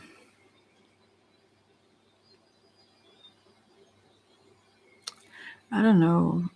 Yeah, I don't know. But also, I feel like as if you expose yourself to harm. Sorry, in some way or another. Maybe also because you hold yourself back, in a sense. That maybe, I mean, that may cause some disappointment also because it was quite clear that you desire more or want more, like, or something else or whatever. And yeah, maybe that's what it is. It becomes like a sadness from that, but I feel that these have been with you some time, longer time. It's not like exactly this week or something like that.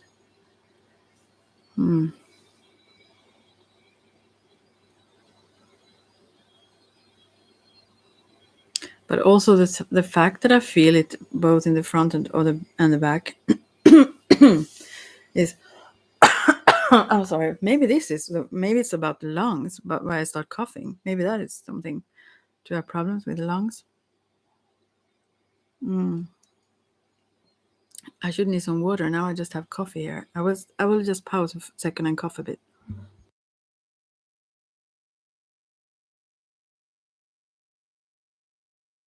I'm sorry. I don't know if there is something with your lungs, or have you had some, like, even just maybe cold and been coughing a lot or something like that. I need to put something on myself now. I get cold.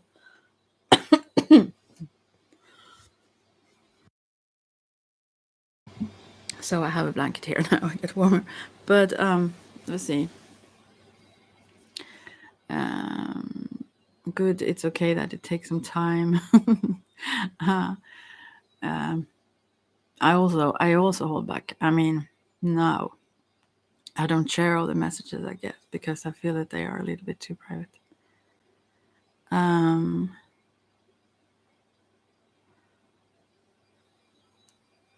But yeah, do you understand the fact that you're very verbal and that easy? I mean, you're pretty straightforward and you have an easy time to communicate and all that, as well as this intuitive, strong ability. The third eye is quite open and strong. You sense things very easily. But what about this heart then? Maybe it's just the fact that you hold yourself back and that kind of disappoint yourself, make you sad. Yeah, I don't know. Yeah. Anyways. And have you had some problems with your back, by the way?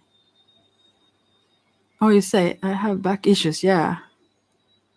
From hard labor. Yeah, I realized that. I kind of feel that, yes.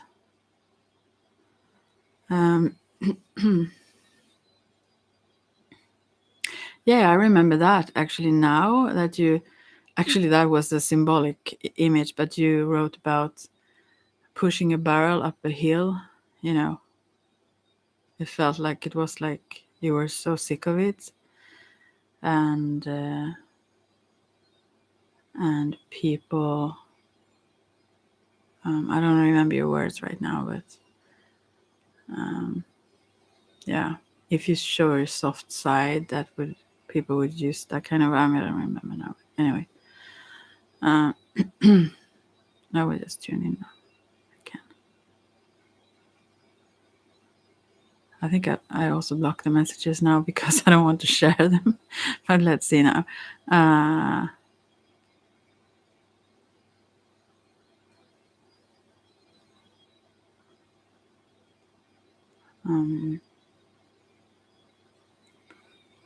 I think you are okay with me to share a lot of things, but I still feel like I don't.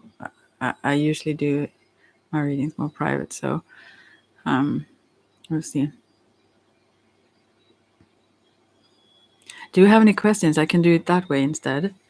If you have any questions, because then you know you get the same answers. Otherwise, I may say too much. Yeah. If you want me to communicate with the spirit world, then let's see what they say.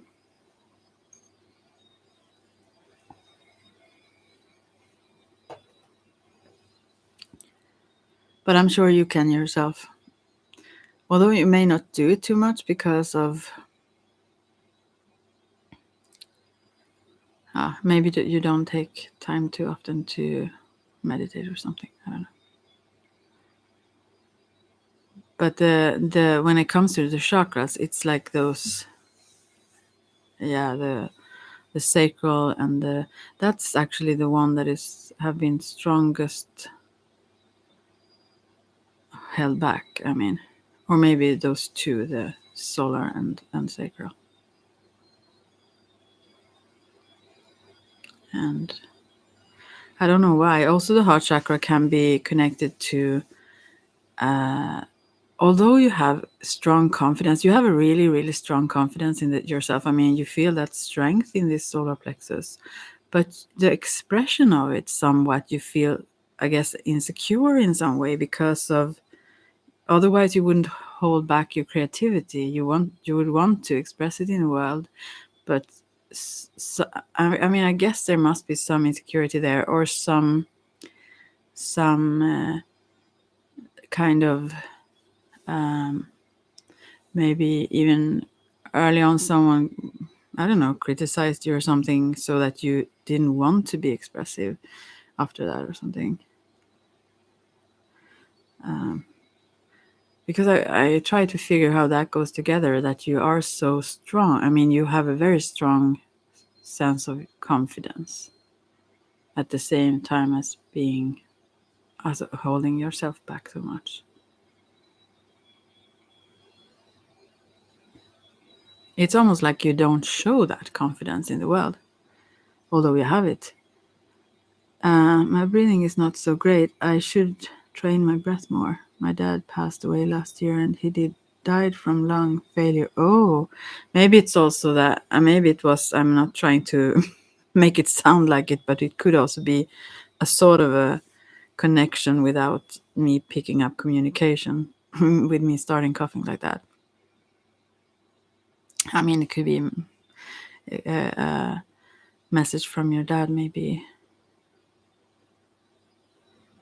Oh, yeah. You should really. It's fascinating. I study yoga now, and it's actually two people here. So if the other one wants to say something, that's cool too. I don't know who, but anyways, aside from me then. But yeah, I really get so much out of these breath techniques that I do every day, a couple of times, and sometimes it feels like I really don't want to do them, or I feel like I don't have time for it, or so on. But when I do them, I realize how much I need them and how good I feel when I do them. It's really important. Yeah, I should probably do them soon. Yeah, we should do them together now. No, but yeah, okay. But I've stopped coughing now. Maybe I could connect. Maybe it was a connection with him though, without me understanding that.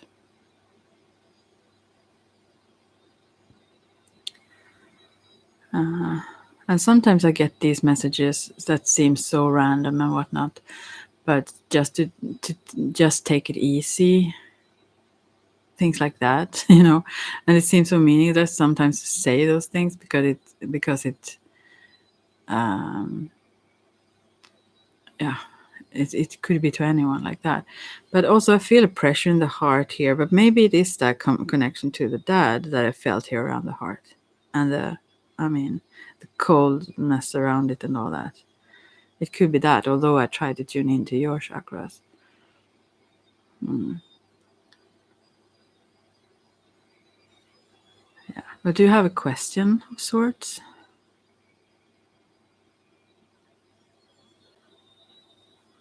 I really don't. I don't have any private things here. I mean, there is no message place here. My Facebook, I guess you know it already. How would I know it's you?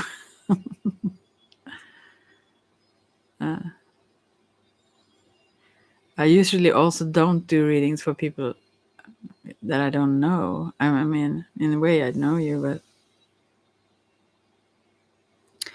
but you can ask something. I mean, anything. You can also, I mean, that's go too far, but you could ask a question silently that I didn't know and see what it answers. But no, that feels too way out there, maybe. But if you have a question that you are okay with the answer being official, or then send me a message and ask me on Facebook. Can you ask God when the puppet show will end? I think I can tell you when. I had this fascinating experience the other day when I did a reading from this girl who came here from Övik now, and I did a mediumship reading to her yesterday, where we met and I felt her when she gave birth to her kids, and what fascinated me with this time feeling it was that I realized that every time you give birth to a whole new world, what is this? A mask? This the god or the puppet show or whatever?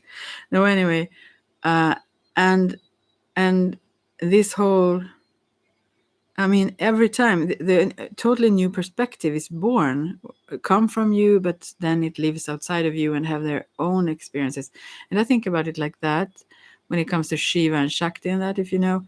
But there is this story about, or expression or explanation, that Shiva, when he breathes out, I think it's Shiva. You're being funny, okay? I don't understand these funny things, but well, haha, no, I don't know. Anyway, so.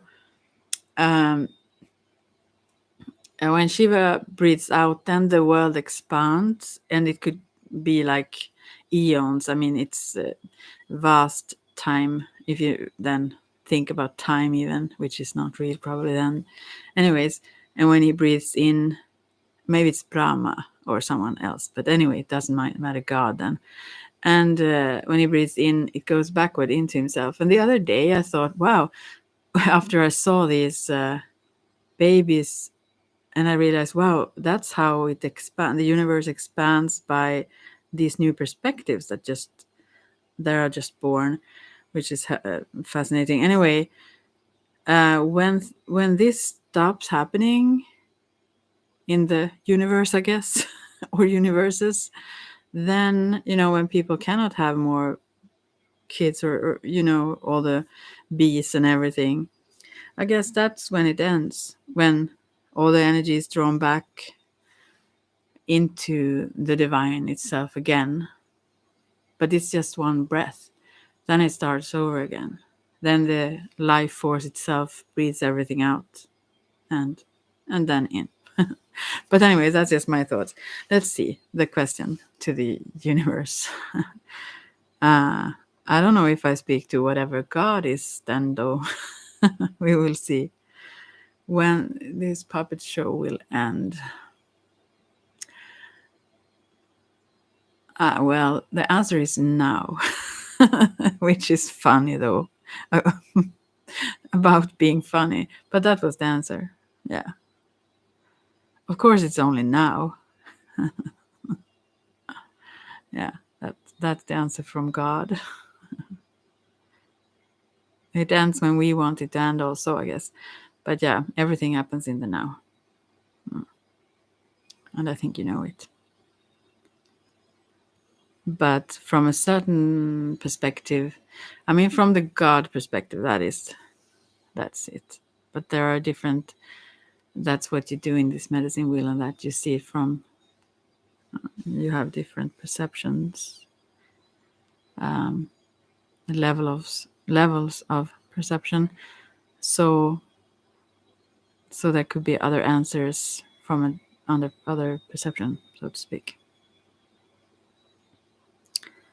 Yeah. Do you have some other question? And it's also in our minds, don't you think? Don't you think we create it all? Aren't we God? In the medicine wheel, we think it like this, or we don't think it. It's perceived in the South as we see God as outside of us. And in the West, we start to, and that's like the 3D and the South, the physical and that. And in the West, with the mental and emotional, we start to see God as something within us. And these perceptions still remains even if we open up to more perceptions. And then in the North, we see God as something that works through us. And in the East, the North is also the soul level then. And the East would be spirit, which then is the perception that we are God. Or maybe, it's not like we are God, it's like I am.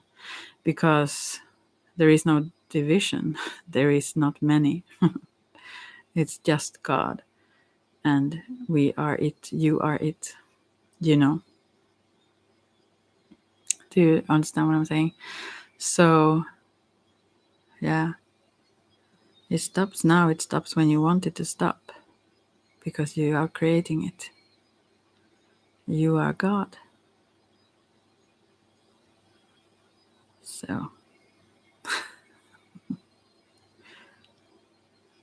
or was that too much? I don't know. I mean, I'm not saying it is like that. That's just what I think about it.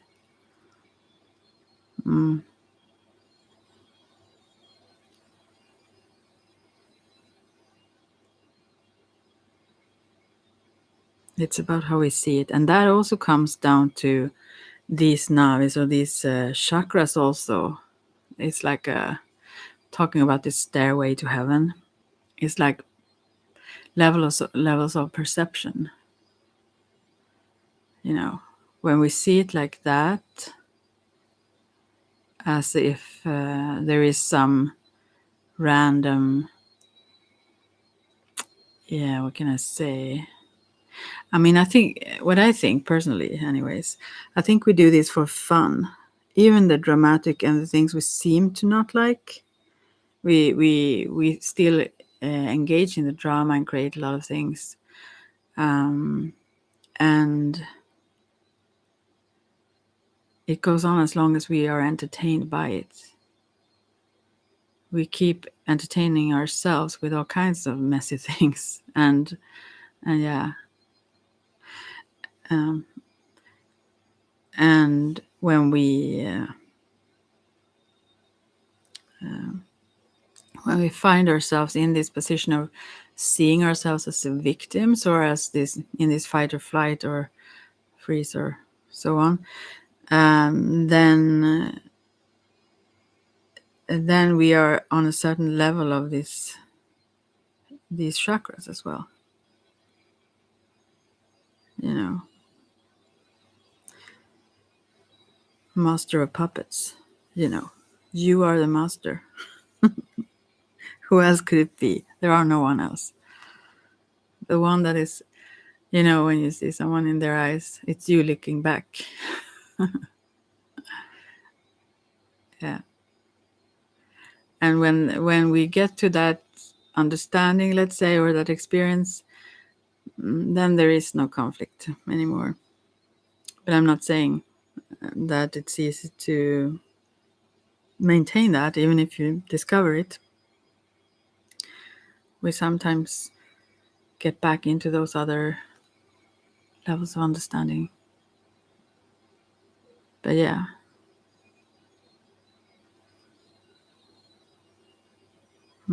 But the only answer I got was like, now. I continue to just talk now.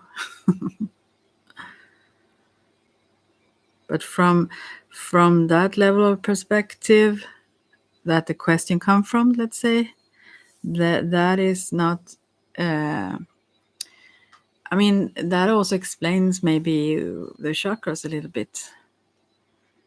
Because if you do not understand that you create this, talking about this creative chakra, then you can feel it like that.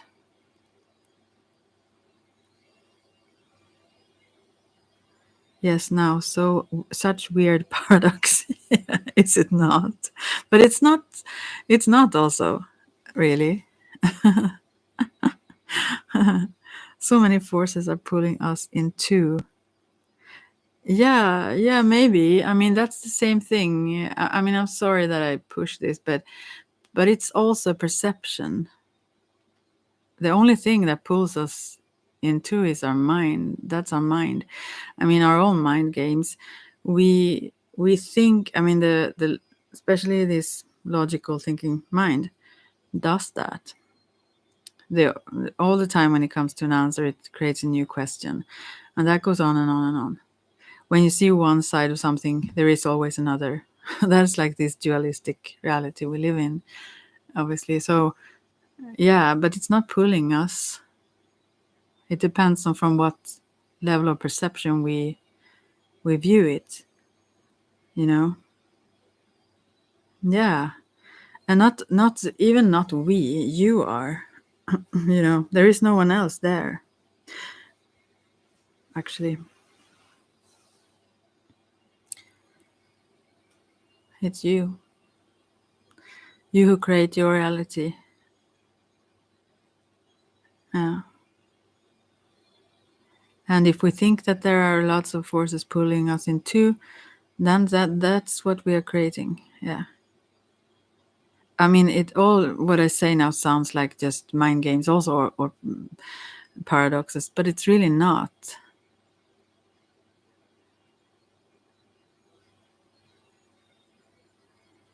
It's not like, yeah, it's not like there is something else. I had that experience previously, that of this whole interconnected. I mean, I still think so. I still think so on some level, of this interconnectedness with everything that is. I maybe shouldn't keep this audio up for long, maybe a month at most. I was just kidding. Oh, I appreciate yours as well. Anyway, so are you tired now and want to go? Yeah. Anyway, so yeah, of this interconnectedness and all that, we are like in a interactional way, God, then, as a description. But I that's also a way of forgetting, I think, that we are the creators, not we even, but as a word. Then, as long as we make it that way, there can be someone else around us that would be against this creation. I mean, everything is what you give birth to, and our minds are very powerful, sharp tools, even if when we aren't all that sharp, they are. Yeah.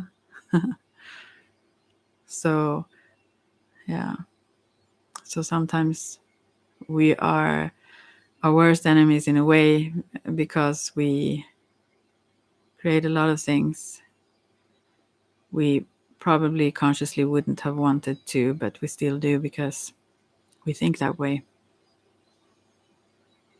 And I'm not so fond of law of attraction, law of mirroring, and so on. I mean, certain ways of describing it, but still it's accurate. I mean, but you have to understand. I mean, when it's this is what I have experienced. I saw that you have written something. I would just have to say something first. That many who talk about that, who are almost fixated at that level of the mental thing, perspective or perception, that then when it's stuck there, then it really goes wrong. It much like we have to like go further into the soul and spirit level to understand it on a real level. I mean, understand it in a loving level, so it doesn't become oppressive, or like also we can be oppressive towards others and even ourselves, but also it becomes a misunderstanding of what it really is. Let's see now. Thanks again. Yeah, I feel like the external landscape is somehow a projection of our inner workings, like our minds are creating a movie. Yeah, that's also one thing that I discovered a long time ago. Or actually, I didn't think like that. I don't think like that still, but somewhat. But what I discovered, I guess I was around 20, no, not 30 something, when I hadn't heard about these things then, but I saw it around me. Every thought I had was like reflected in everything around me. And I was so surprised. And the man I was married to at the time, he thought I was very, have these grandeur ideas about myself or something. When I tried to explain what I saw, he didn't agree. But like grandiose idea. But the thing is, I discovered, wow, this is fascinating what is going on. But now I more think of it like a mirroring, actually. I mean, like as if it is, you look in a mirror, it's reflecting. It's not like I even maybe, how can I say? I'm not sure that the reflection comes after, if you understand.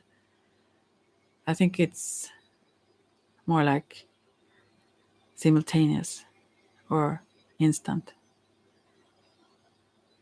But at the same time, it means like the same thing. But yeah. But I'm sure, yeah, it's part of it. The energy itself, it's us. We see everywhere. Wherever we turn, it's us we meet. You know, yeah. Or however, words are dividing, so it's very hard to use words to describe something that aren't divided. Yeah. So yeah.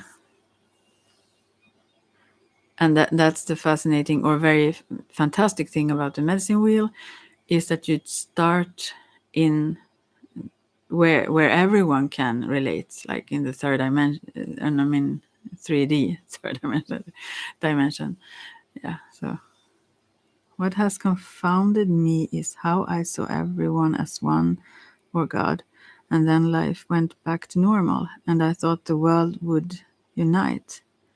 I think things just got worse. Well, and I'm not saying I know. Apparently, I just have my own also projections and ideas about things. But the things that I have discovered that at least give me, for now, what I need, kind of what I feel makes me happy also. But it's not because of that. But what I think is that you kind of,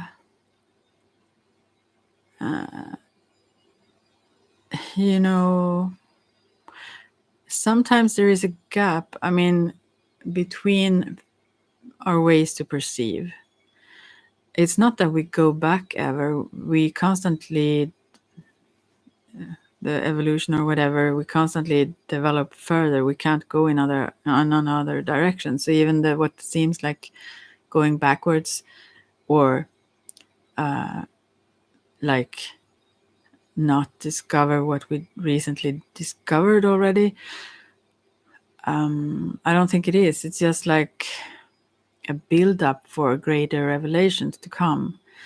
And also maybe we hold back the energy, as I felt. But what I'm going to say is that you're better with words than me. So, but what I want to say is that there is also this whole, the ox, these stories about, first you get these revelations that are fascinating, and then you go back to normal life, and that have some validation. But that's not what I mean with my things, anyways.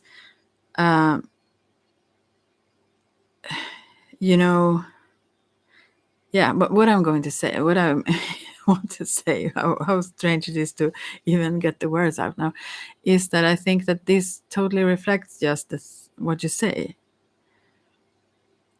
I mean, it reflects your thoughts.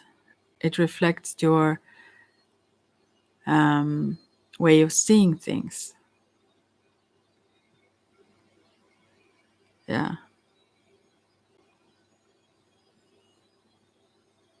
Because we can have two opposing ideas when we are used to having one way of seeing the world, and then we see it in a different, new way, or perceive it in a new way. Then it's a little bit wobbly, or we can see both ways, and it takes some time before we can like lean on to the new way of seeing things, like feels secure in that way. So maybe we go back, and more lean to the previous way of viewing things. Or maybe it's things like, if we do certain practices that open up these abilities to experience life as one, or use ayahuasca or whatever, then suddenly we forget that. Or not forget, but we can't grasp it, sort of. And that's rather because we don't really, we lean more onto what we have been in. And that's also what we project, of course. That's what we experience in the world. It's not the world that has changed or so on. What I think, but I may be wrong. Can the mind be a reflection of the heart, thus creating the world we walk in?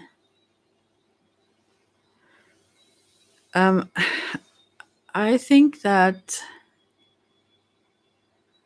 I mean, as I said, on certain levels of perception, you can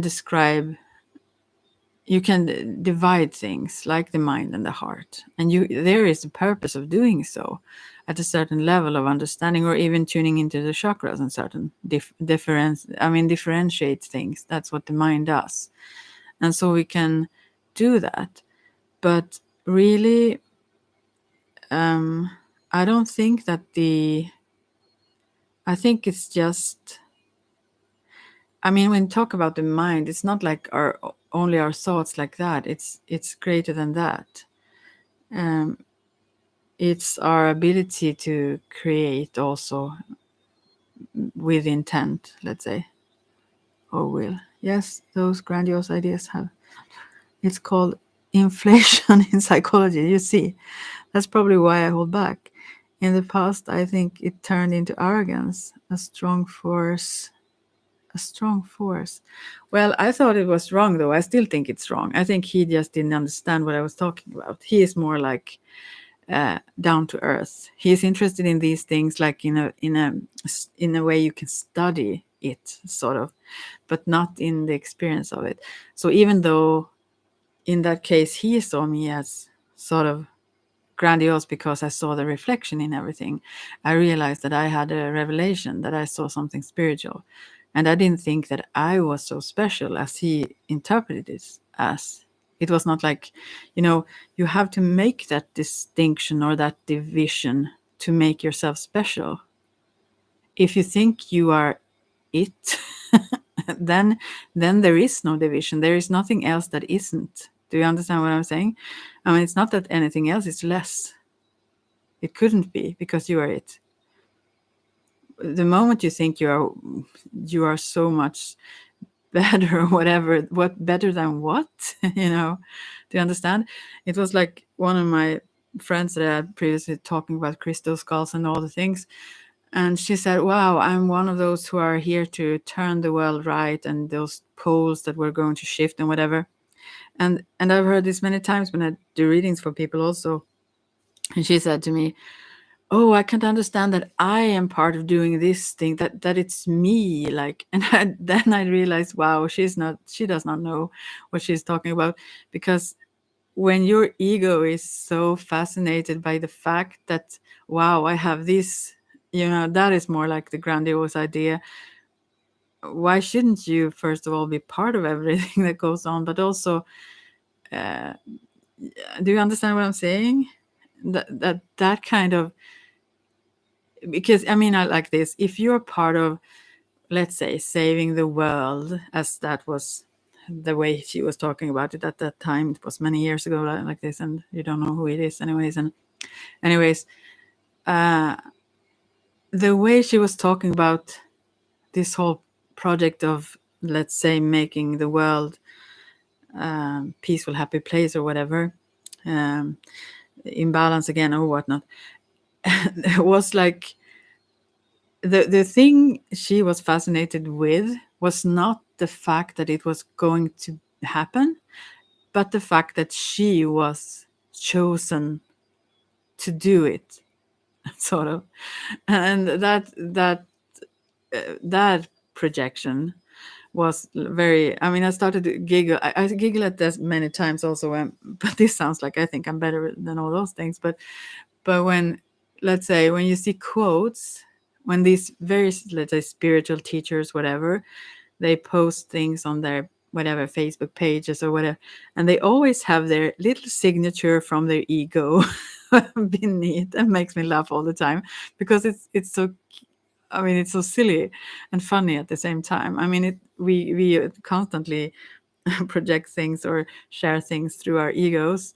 That's how else could we do it? But But at the same time, if you want to share all these great truths to the universe, would you then sign it suddenly with your little name?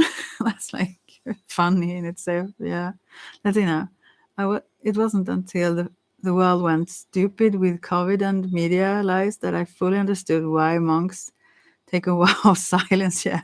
The planet suddenly got so noisy. Yeah. But at the same time, I think, how can I say? What I think is that everything is there for our benefit. But as I said, I'm not saying I'm right in my perceptions of things, but this is where I'm at now and what I think now. And hopefully I grow and evolve and discover new truths, or new levels of it. But I think of it like also like the yin and yang or so on, that everything can be turned. I mean, you can use anything to benefit you. And I don't mean this in an ego way. I mean, like, it depends on how we see it, how we view what happens. But if we lose our sense of our stronger self or greater selves, or what you can say, that God, creator within, let's say, for lack of better words, then we become like, maybe like puppets then, or then we become like victims in this crazy world, and that's not who we are truly, really. But that is, do you understand what I'm saying? So, but I understand what you're saying also. I think so, anyways.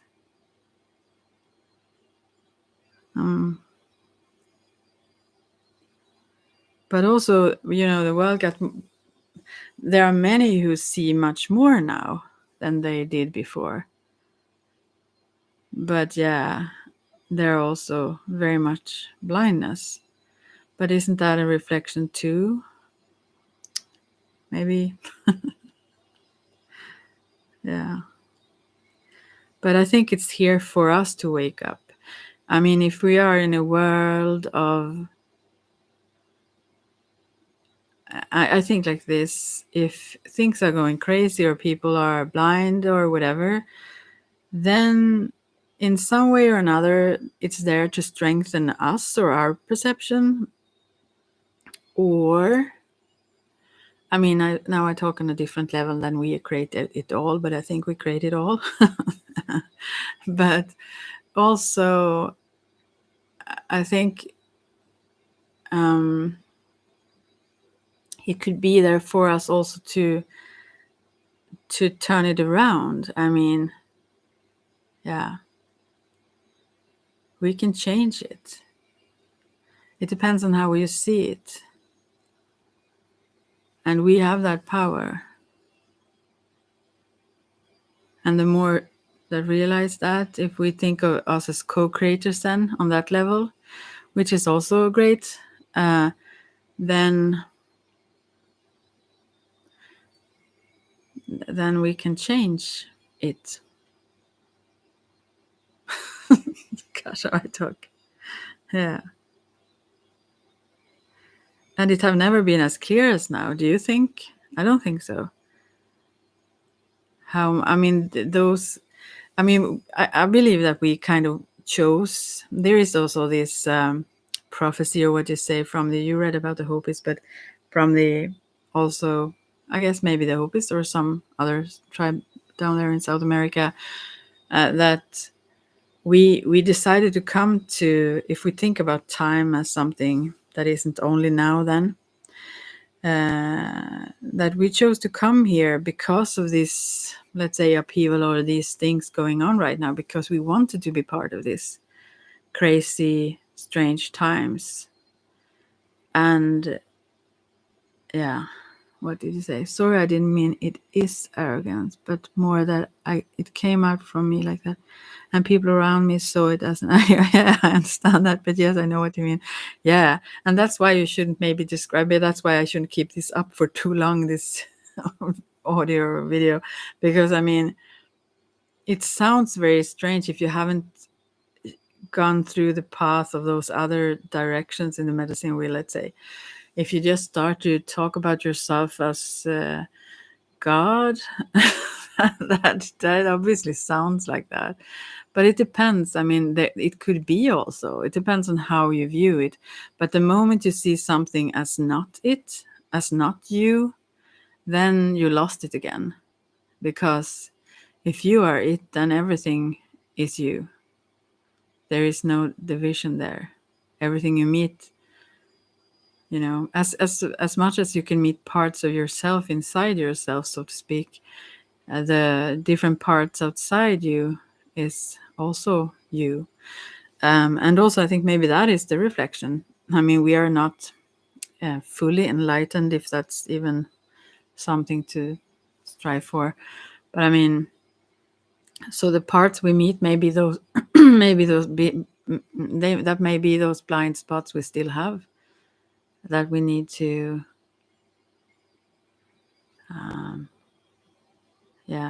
heal, maybe. So, but it's a good thing when you start, even like as an alchemist, let's say, when you realize that these are treasures, when let's say bad things come your way, and you get exhilarated because you realize, wow, this is something I can transform. you know Even, I mean, that's not always the case, obviously, but when it starts to become like that more so than not, then life becomes really, really good. Even when it hits you, things you really don't want, and you realize, this is a gift, this is treasure, now I can work with this. This is energy that I can transform into what I want to understand, and not what I want in a egotistical way, or so on, or so. But I felt that I stumbled upon this high energy, and I didn't know how to direct it. Never been initiated by a group, just did it myself. So still on a very long path, which is frustrating at times. Yeah, I'm very, very happy that I came in contact with those who showed me certain things, so I didn't have to become lost in all kinds of directions, but I still have been touching on to everything. But the thing is, I think in my case, I've never lost myself. I still always knew myself. So the things I met just were integrated. Different kinds of practices or traditions were just integrated into what I needed at the time. But certain things were more obviously stronger, you could say, more so than others. And those they have stayed that way still, for me personally. But yeah, I understand that. I really understand what you write there. And I'm not saying that everyone needs it. It totally depends on what group. It could go totally wrong also, I would assume. If I mean, many times it could be the best thing to just be by yourself also, I would think. Not by yourself totally, but to pick the things you find that work for you, or so on. But I feel blessed, very much so, for the direction I was given. It was way easier than to just stumble around myself. Yeah. Although I mean, even with those who gave me a lot, I have not the same way of viewing things as any of those. Actually, I don't think. I see it in my personal way, the things that I have discovered, but just certain methods or practices that I have been shown. So, but I also think that it's not a conflict. I mean, it's not like, well, this high energy and then there is this low energy. Do you understand what I mean? It's not like, if we think of it as everything is reflections of ourselves, then I mean, it's just us, it's just me, it's just you. So then it's not a negative when we discover things we dislike or things that work as in a way that we don't want to or so on. It's just like potential to discover more. Do you understand what I'm saying? Even when it comes to, let's say, love, then, since that was something in the cards, if that doesn't work out as we want to, or people act in various ways, we can still learn. We can still think, wow, what a lesson. I mean, we can, oh, this is something new, interesting, how to understand this. I mean, you can also do that in a psychological level, but you can also see it as a reflection of, both the reflection, but also just a growing consciousness. And also that you may be ready for something greater. You may be ready for something new. Maybe the universe is taking things away because you are ready for something else. Maybe that's a blessing. I mean, actually, and this is true, truly as I see it, I think that's always the case. My experience now, and I'm so happy that I didn't decide everything myself, because then I would have been stuck in bad situations that I wouldn't wish anyone, especially not me. No, but anyway, so I really think so.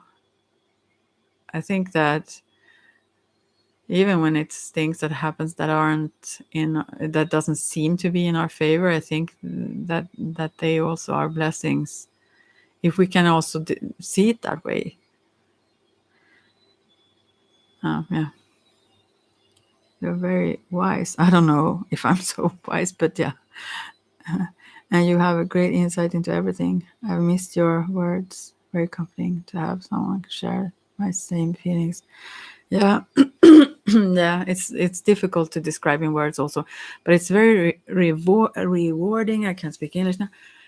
To do these things in medicine wheel and so on, because to follow others wherever they start, but when they open up their perception, and to see how surprised they are, even when it just moves to from the 3D, but that's part of 3D maybe, but to the more emotional, mental, and see what a strong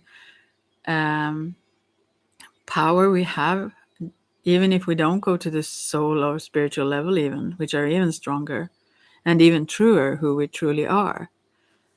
But that's part of everything I do, in the mediumship, in the Ayurveda, in the medicine wheel, everything. That's all I do. That's all I want to do. Kind of reflect to others what I've discovered myself, and continuously discover who I am, my true self, and in a way that have never changed, but I understand it better. Let's say I meet new things that can show me in a different way what that is. But also understand what you say about this whole almost narcissistic. I mean, as with everything, there are ditches, and you can easily fall into that when you discover, because you have a lot of power. Everyone have, and it can turn overboard if we still continue to see ourselves as separated, as well as very discover this power that we have, but don't know that we are connected with everything. Not only connected, but that we are everything. Then we can use it in harmful ways, and eventually that would harm us as well, obviously. So yeah, but it's very rewarding to see others who discover. It's like light bulbs that go off. I mean, it really changes their whole worldview, even to understand the power of the mind, which is then, the mind is like quite greater than the thoughts, but still, the whole ability to imagine everything, and such. But yeah, the surprise of those who with quite easy methods you can show that this is the reality, this is how reality works. And it have to go slow, it have to go in a certain pace that they are ready to change their perception, or be open at least to perceiving reality differently, and then integrate it somewhat before you push it further, because otherwise maybe they will have a psychosis or get really confused or stressed out.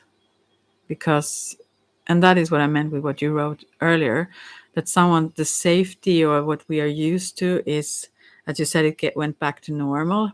That is what was experienced as normal. So that's like the safe place because it's normal, you know.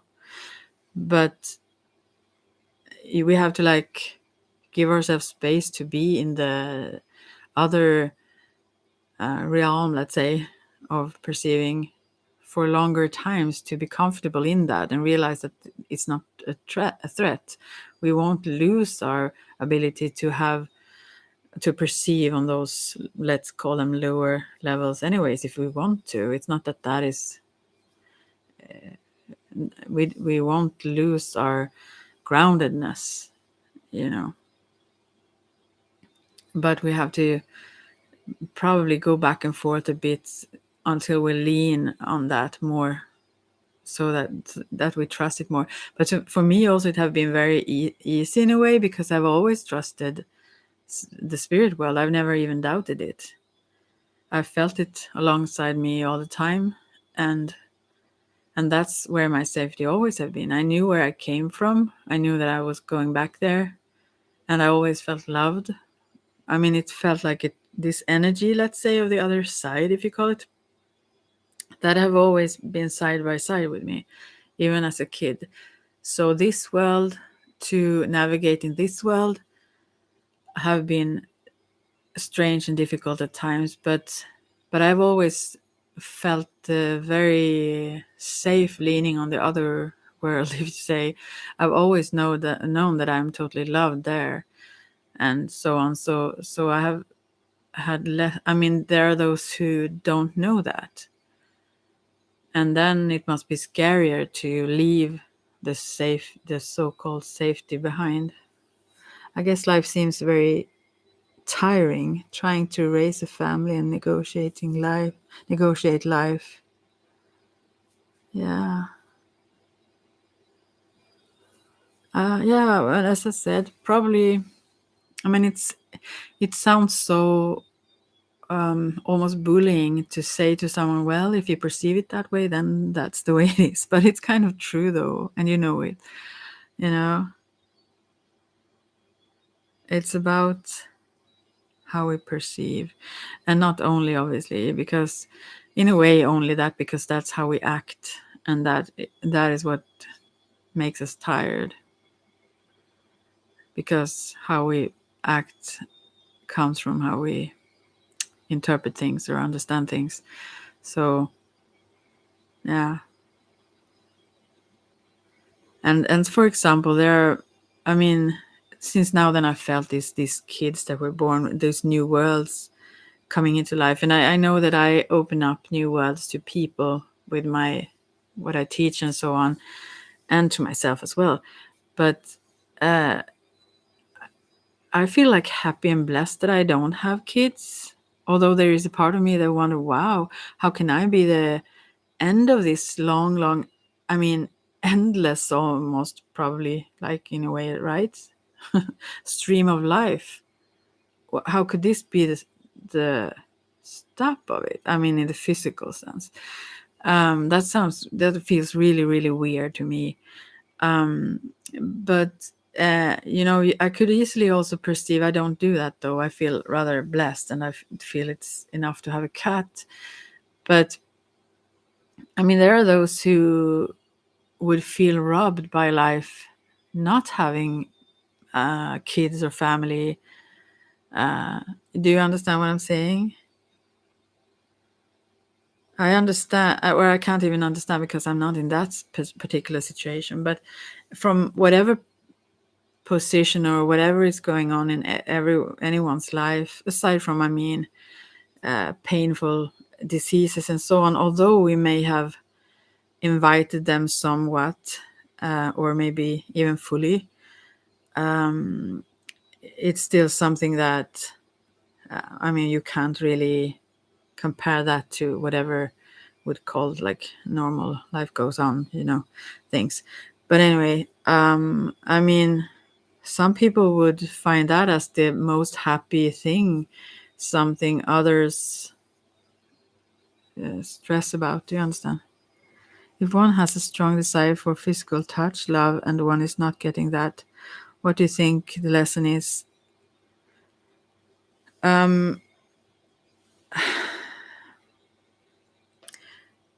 It depends totally on that specific person and situation, I guess. I don't think there is a general answer, I guess. But yeah, I don't know. I think the cards you got probably shows that, right? But and in my own world and so on, I think that I was really, let's say, pissed off, and I also was blaming others. Yes, very much so. I thought they were to blame for whatever prevented, because I wanted children before, but then I got a nephew that is so intense that I love. But yeah, then I realized, oh, I'm so happy that I don't have kids, although I'm happy that I have a nephew. But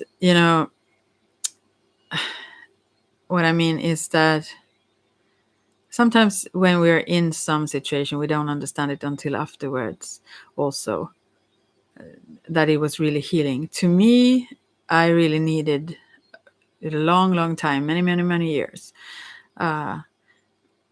somewhat in some sort of celibacy, not at least having someone else.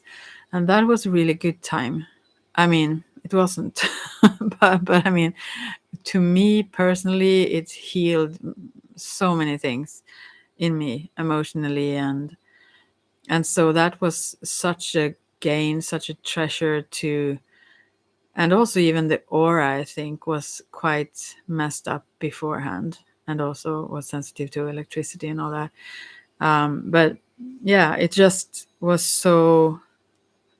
I didn't know that I needed it, and I didn't know what deep healing would come from it. But afterwards now, I just think it's wonderful that I had to have it that way. Yeah. Although I, in the same way, then lost chance of getting kids, I assume then. So, but to me, that was what I needed. But in your case, I would say, if that is the case for you, I think that the lesson would be to open up, because you hold back, apparently. If I think about what I feel in the energy and the cards, what they showed and so on, I think that is the lesson, to allow yourself what you want. Oh, that was the Palo Santo. Never mind. Dropped it. Was standing on its feet. So, maybe I should burn a little bit more Palo Santo. Yeah. So, yeah, I think that you can't hold. I mean, why do you hold yourself back? Why do you hold your energy back? And that is something I also wondered about. I'm not saying that however or anyone else should live. Absolutely not.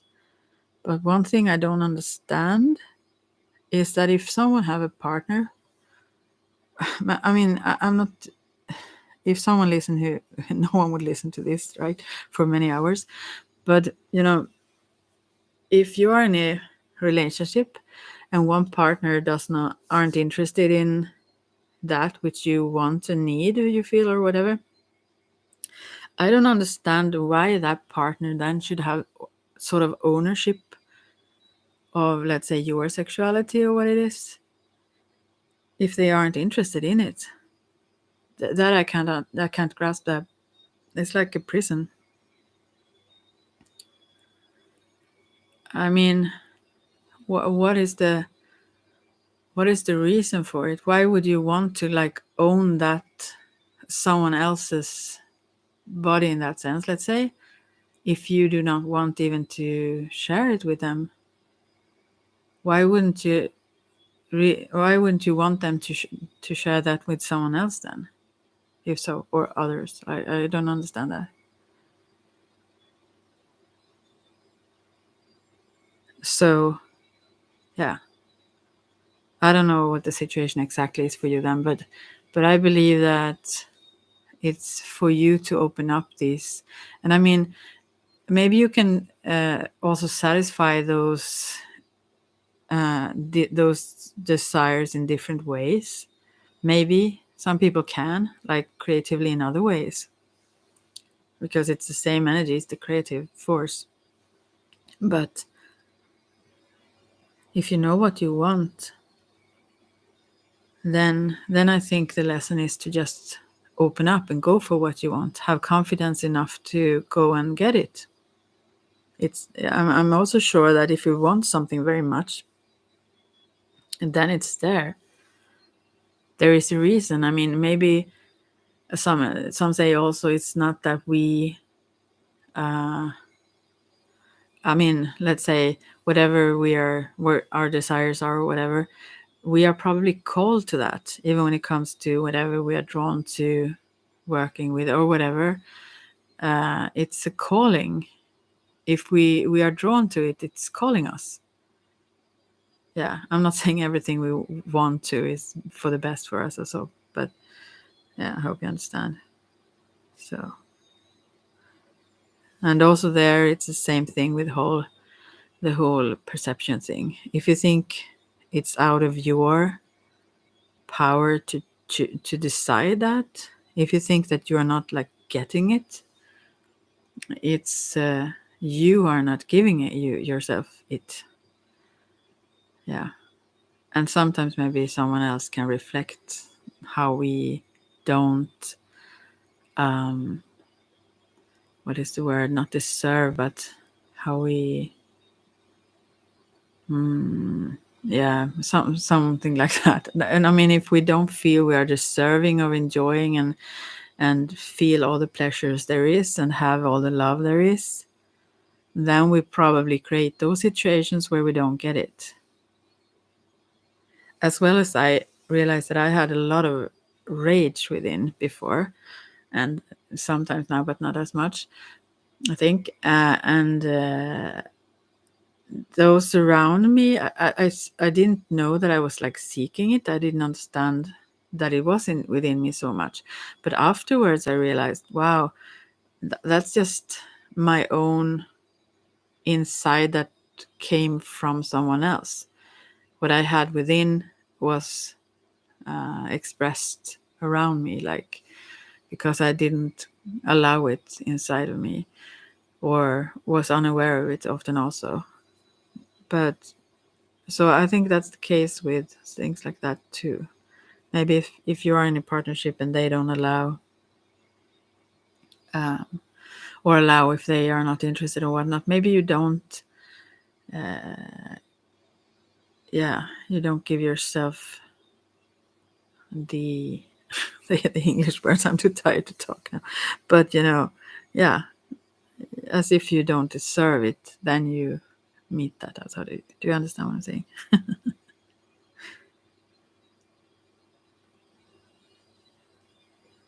You first need to know that you are worthy of it, and you are meant to have the things that you long for. You know, I believe so. I believe everyone is meant to. And sometimes we are sidetracked because we are limited in our ways of perceiving. So maybe we think we want one thing, but there is something else we really do want or need. And we probably discover that when something doesn't satisfy us when we try. But yeah, so I still think that's what it's about. I don't think the lesson is to be deprived of anything. I don't think that's for any good purpose. And I think even when it comes to you wrote about monks before and so on, about the silence. But yeah, there is this. I guess it depends. But in the Christian, I think there is this obedience, poverty, and celibacy, right? Silence, even maybe.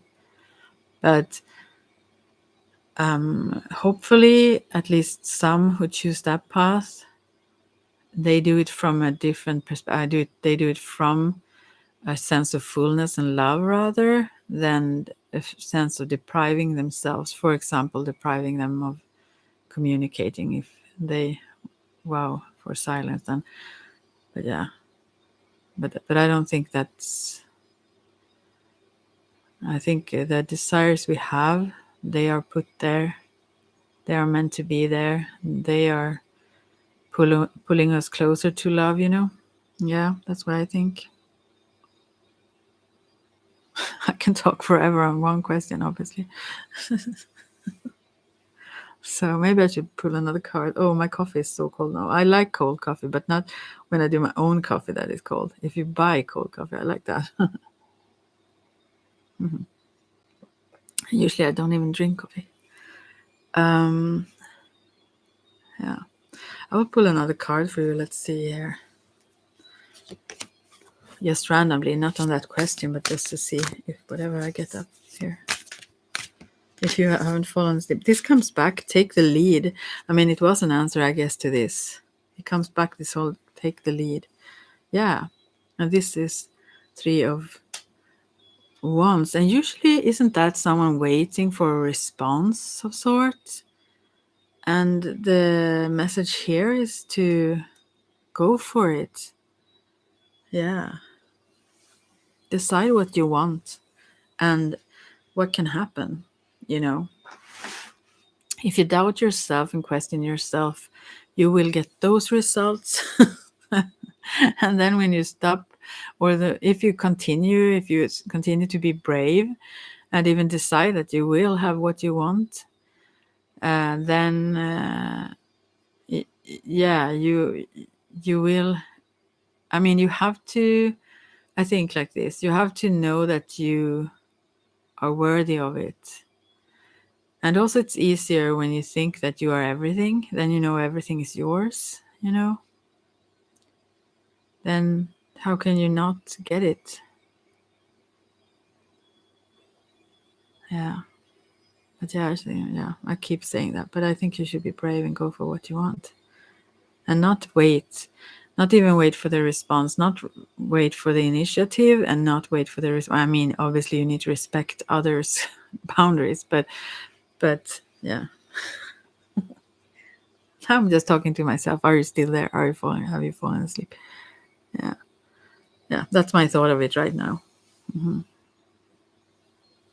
I need to go to sleep soon myself. It's 1 o'clock soon, but yeah, I couldn't have slept earlier even with all this coffee in me.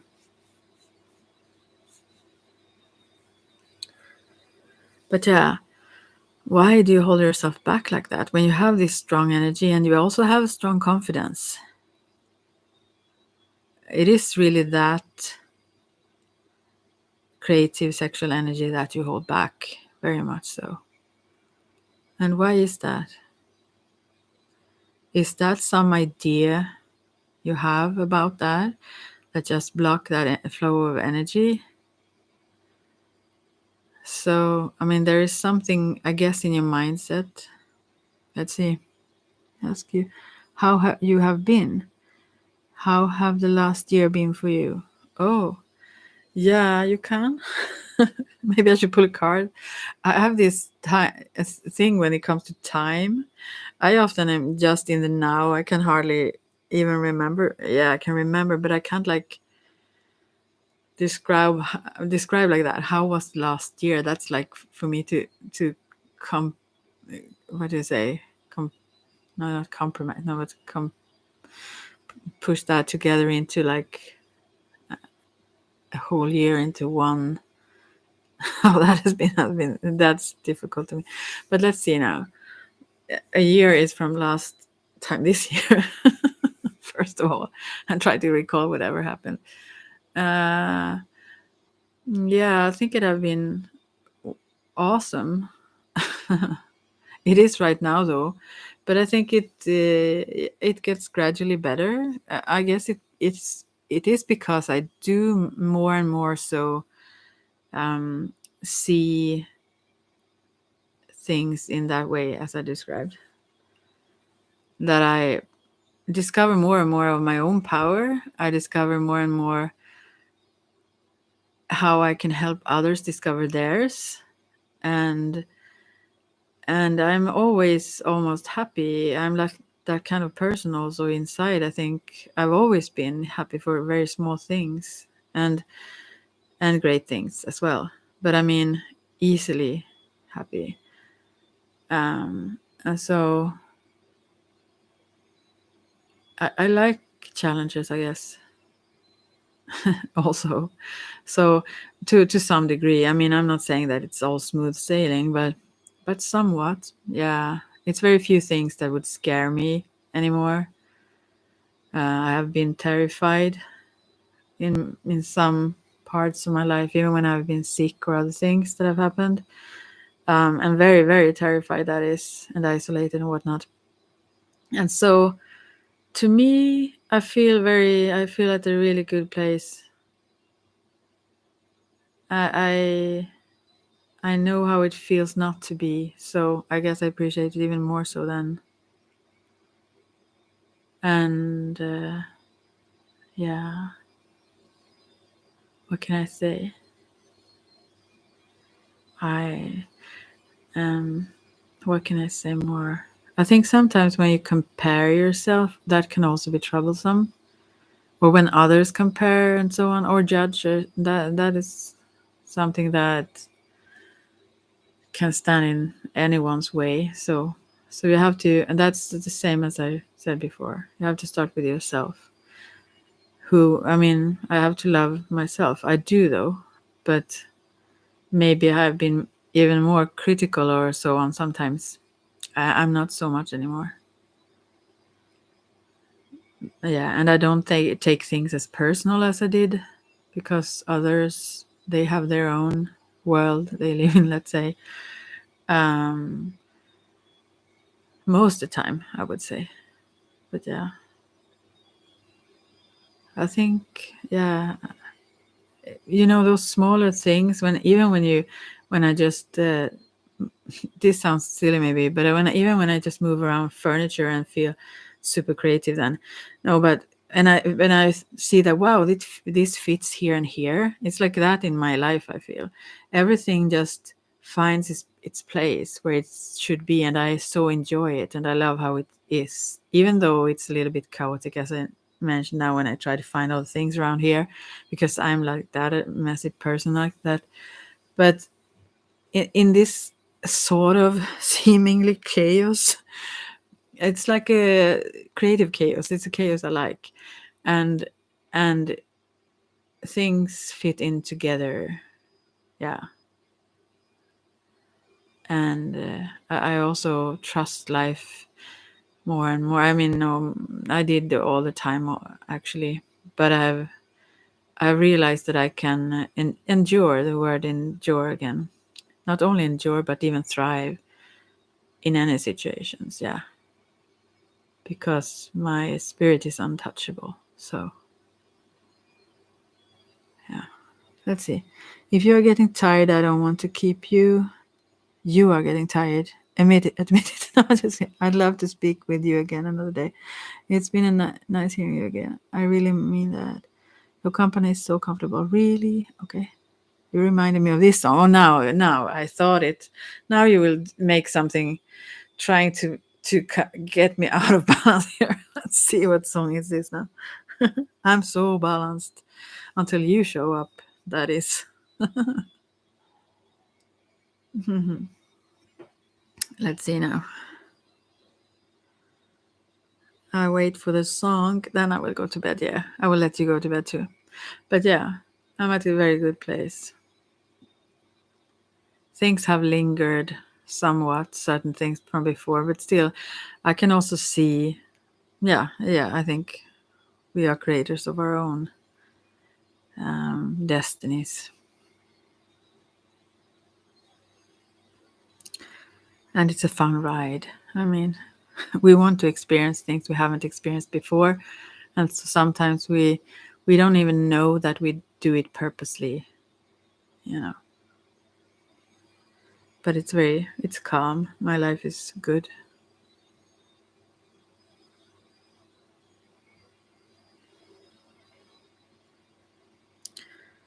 Where is the song?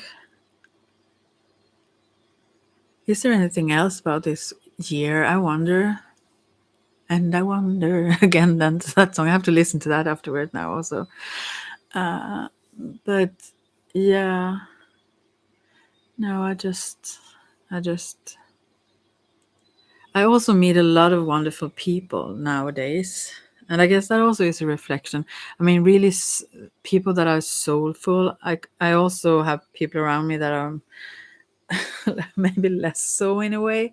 But yeah, I kind of enjoy that too, actually. But those who, there are certain people that are really, really wonderful that I meet, that I also feel so happy and blessed for meeting, that they are in the same life, you know. So yeah, I have nothing to complain about, I would say. But I have things to change still. I mean, there's things I need to get in balance. And so, but it's not a conflict, it's just, it's opportunities. Even if I don't get there very quickly, it seems the opportunity is still there. So yeah. Where is this song? Did you leave me without the song? All right. I'm ready. I'm ready. Isn't that also a song? Let's see what song is that now. Oh, now I know what song this is. This is for you also.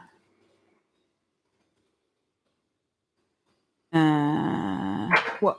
Oh, I did that again. Sorry about that. What is it? This one. I don't know the lyrics beforehand, so if it's bad lyrics, don't blame me. I didn't know what it says. I just I just think about it. I send this to you for now. But where is your song then? I will read the lyrics on this one while I wait. A bit longer.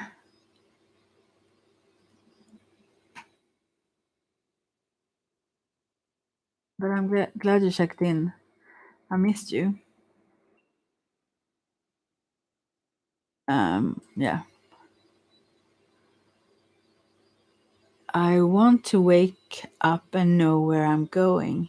Say I'm ready, I'm ready. I read the lyrics. I want to go where the rivers are overflowing and I'm ready, I'm ready. I'm ready to let the rivers wash over me. Yeah, she just sings like this, so it's not much of lyrics. I'm ready to let the rivers wash over me. If the waters can redeem me, I'm ready, I'm ready.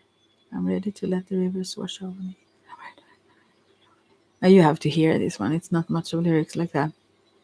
I want to wake up. I want to know where I'm going. I want to go where the rivers are overflowing. I'm ready to let the rivers wash over me. I'm ready. I'm ready. Awesome. But you have not said what song it is. I wait for a few minutes more. Maybe I get it another day. All right. This song that I sent now, anyways, I'm ready. That reminds me of one of those super wonderful persons that I met this.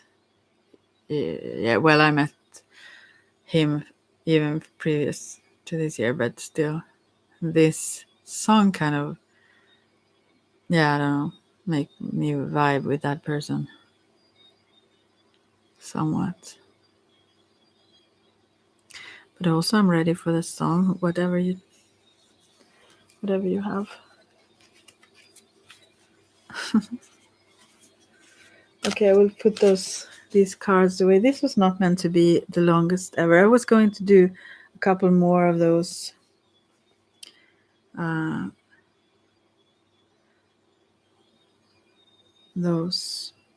astrology, or what do you say? Star signs, yeah. No, I don't know where I just have the top of this. I will put it there then. I will fix it tomorrow. Yeah, I will fix it tomorrow. I don't know where that went. Oh, yeah. I will soon stop here. Will you send me your song?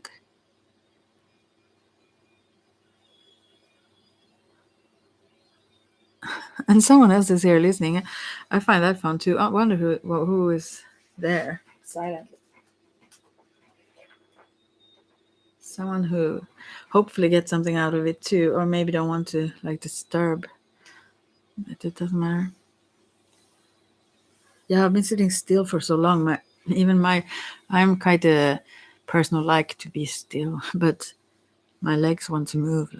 Yeah, but they should go to bed.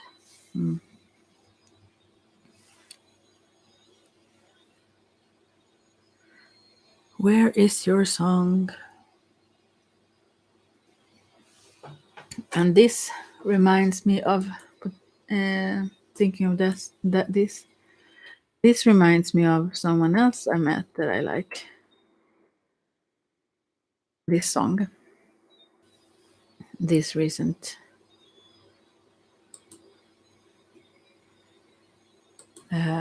years. I mean, yeah, people. Yeah, I am very happy, but I'm not saying that it have to do so much. I'm not saying I have anything to complain about in the outer sense, but I have. I guess it's an inner thing, but that I've been so for many years. I've always felt that I have a lot of treasures within. So, yeah. But I guess I'm more fearless now. Not even fearless sounds like a combat attitude. I mean, I feel like I'm more peaceful, calm, right? Yeah. I want to hear your song now. I think you don't you don't put a link to that, right? Or do you? Well, I will go to bed now. I'm up too late. So, thanks for being here, checking in again. And still, I'm very curious. It's 11 a.m. here. Oh, I have to do invoices and job tickets. No bed for you. Okay, but where is my song? Are you going to put a link to it or not? You said you reminded me of this song, but you didn't send this song. It's just me sending songs. Yeah. Anyways, also you recorded me. Yeah, I remember that. Are you my favorite hacker? Yeah, I don't know.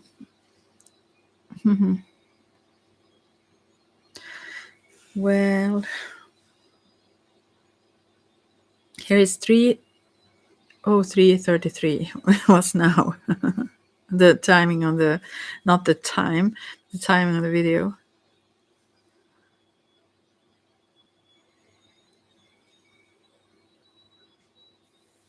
No, I don't think you will come up with a song.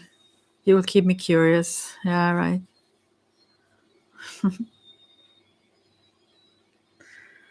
Yeah, well.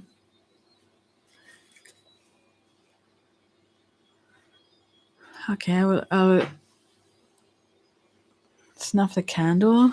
So, yes, I have to get past thinking that conflict is not an opportunity. I mean, it's not also I mean, of course, I'm in conflict all the time, and oftentimes the same conflicts over and over. Kind of like to be in them, I guess. But also, I think it's. I think Alberto Viola describes this pretty well when he says that in the West, when we go into shadow work and try to take away the weeds, let's say, and so we can keep doing that forever, and there will always be more of it to work with. But instead, we can start to in the north and to cultivate the flowers, whatever it, or weed if we wish. But I mean, whatever we want to give nourishment to instead. We don't have to continue to resolve ourselves or to resolve whatever conflicts or problems. We can cultivate the beautiful things. Life is short. No matter how long it is, it's short in a way, but we still live forever and all the time. But um, you know, it's quick as a flash, or yeah. So we shouldn't spend all the time trying to resolve all these conflicts. I don't think that's what we're here to do. Or thinking that I mean, yeah, as I said about the mind, which is in the West, then where we have those conflicts, that's like seldom in the now. It's in the past or in the future, first of all, and then also we can only do so much. We become like perfectionists, and every new resolution becomes a new problem, and that continues. So, so to focus on the beautiful visions and then the good nourishment that we need to give ourselves that, even in what we not only ingest or eat, but what we take in from, as you mentioned, the media, or like whatever, what we feed ourselves. We become what we feed ourselves with, what we listen to, what we take in through our senses also. And yeah. Yeah. But okay, I will go now. I hope you send the song beneath here in a comment or something. Because I'm curious at that now, and you didn't give it to me. Well, right? Or shall I wait a little bit more? I think you are playing with me now. Again.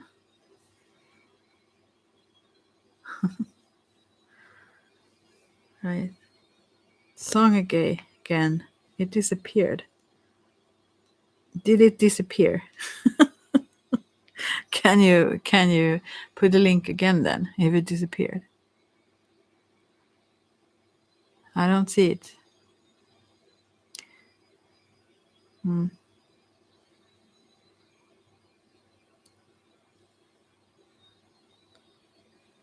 But yeah, I also feel like when I meet a lot of people, not that I meet a lot of people, but those that I meet many who feel really, really bad, but their outer status, let's say, or their outer world um, seems so accomplished, Yeah, it did disappear. Please send a link to it again. Yeah, well, anyways, they seem so accomplished. They have like all the things that I don't, and that's quite a lot, but I don't feel a lack. But I can also realize that is the case when it comes to the outer things, probably. But anyways, I feel that I have more than enough, actually, anyways. But so, yeah, it almost feels like mocking others being so happy, you know. But at the same time, I feel like then I have this, it's called surplus, but then can I overflow with this, whatever I try to share what I've found that makes me this happy. But at the same time, it's not a stagnant happiness. I hope you can hear it. I wrote a poem. I will find it later and send it to you. Okay, yeah. I hope so. Although I will try not to. I will try to like, yeah. Let the rivers. What did it say there, Tracy? Watch over me. Watch flow over me, and away. I don't know. They used to be special. Those ones you send, yeah. But I'm ready. Okay. Yeah. Take care now then, and thanks for tonight or this morning for you or whatever. And we will talk again, I hope, if it's good for us both. I will pull a last card if this is really good for us, because you have also been a confusing thing in my life. This is really good for us. I get two. Maybe it's death for one of us. Confront. Oh, it's the moon and death card. This is interesting. Can I stop this now? This is illusions, and this is someone standing. It says confront and release in this John Holland's The Tower of the Heart. Wow, this is interesting. There is a monk actually standing, looking into a doorway. There is a little boy with the what do you say, the part of the moon, yeah, standing in the doorway. It's like memories of who this person was. Like this is illusions very much, anyways, and also dreams, and also something isn't seen clearly, anyways, here, and that's for sure. That's sure. And now it's two here, yeah, it was one. And then release comes the death card, and someone taking off their monk. It looks like this person actually have also shaved head, but also almost like a wearing a sack, that like those monk clothes in like brownish. The clothes look like that, and this is just stripping themselves of that, and the energy, the bright energy comes forth. But this is interesting, right? The moon card and the death card together. Is this good, really? It's an outer change, though, that is strong, or I mean, apparent, and wow, I have to check into this tomorrow more. I shouldn't have done that. Oh my. Okay, it was not surprising though. Yeah, outer transformation. Yeah, but we may help each other to see through illusions. We are in each other's lives for some reason, right? So, okay, now I will go. What is this? Yeah, actually, I should early do some gym things. I think maybe not. Maybe it's raining also. I don't want to go there then. So, yeah. Okay. Well, how to stop now? I will just stop. How to stop? I don't know. Well, okay. I have it's pain in my legs now because I was sitting so still for so long. Wow. Take care, and I'm sorry about those messages that I didn't want to share, but they were sweet messages. They were related to love and so. But yeah, I just didn't want to be too private on here. Well. Well. Take care now, mystical man, mystical. I was going to say something else, and but I didn't find any words for it. Mystical something. Mystical creature. Just kidding. Okay, now I'm going. Oh gosh, I just could continue. That's me on coffee. So yeah. Nighty night, or I mean, have a great day or whatever. Bye for now.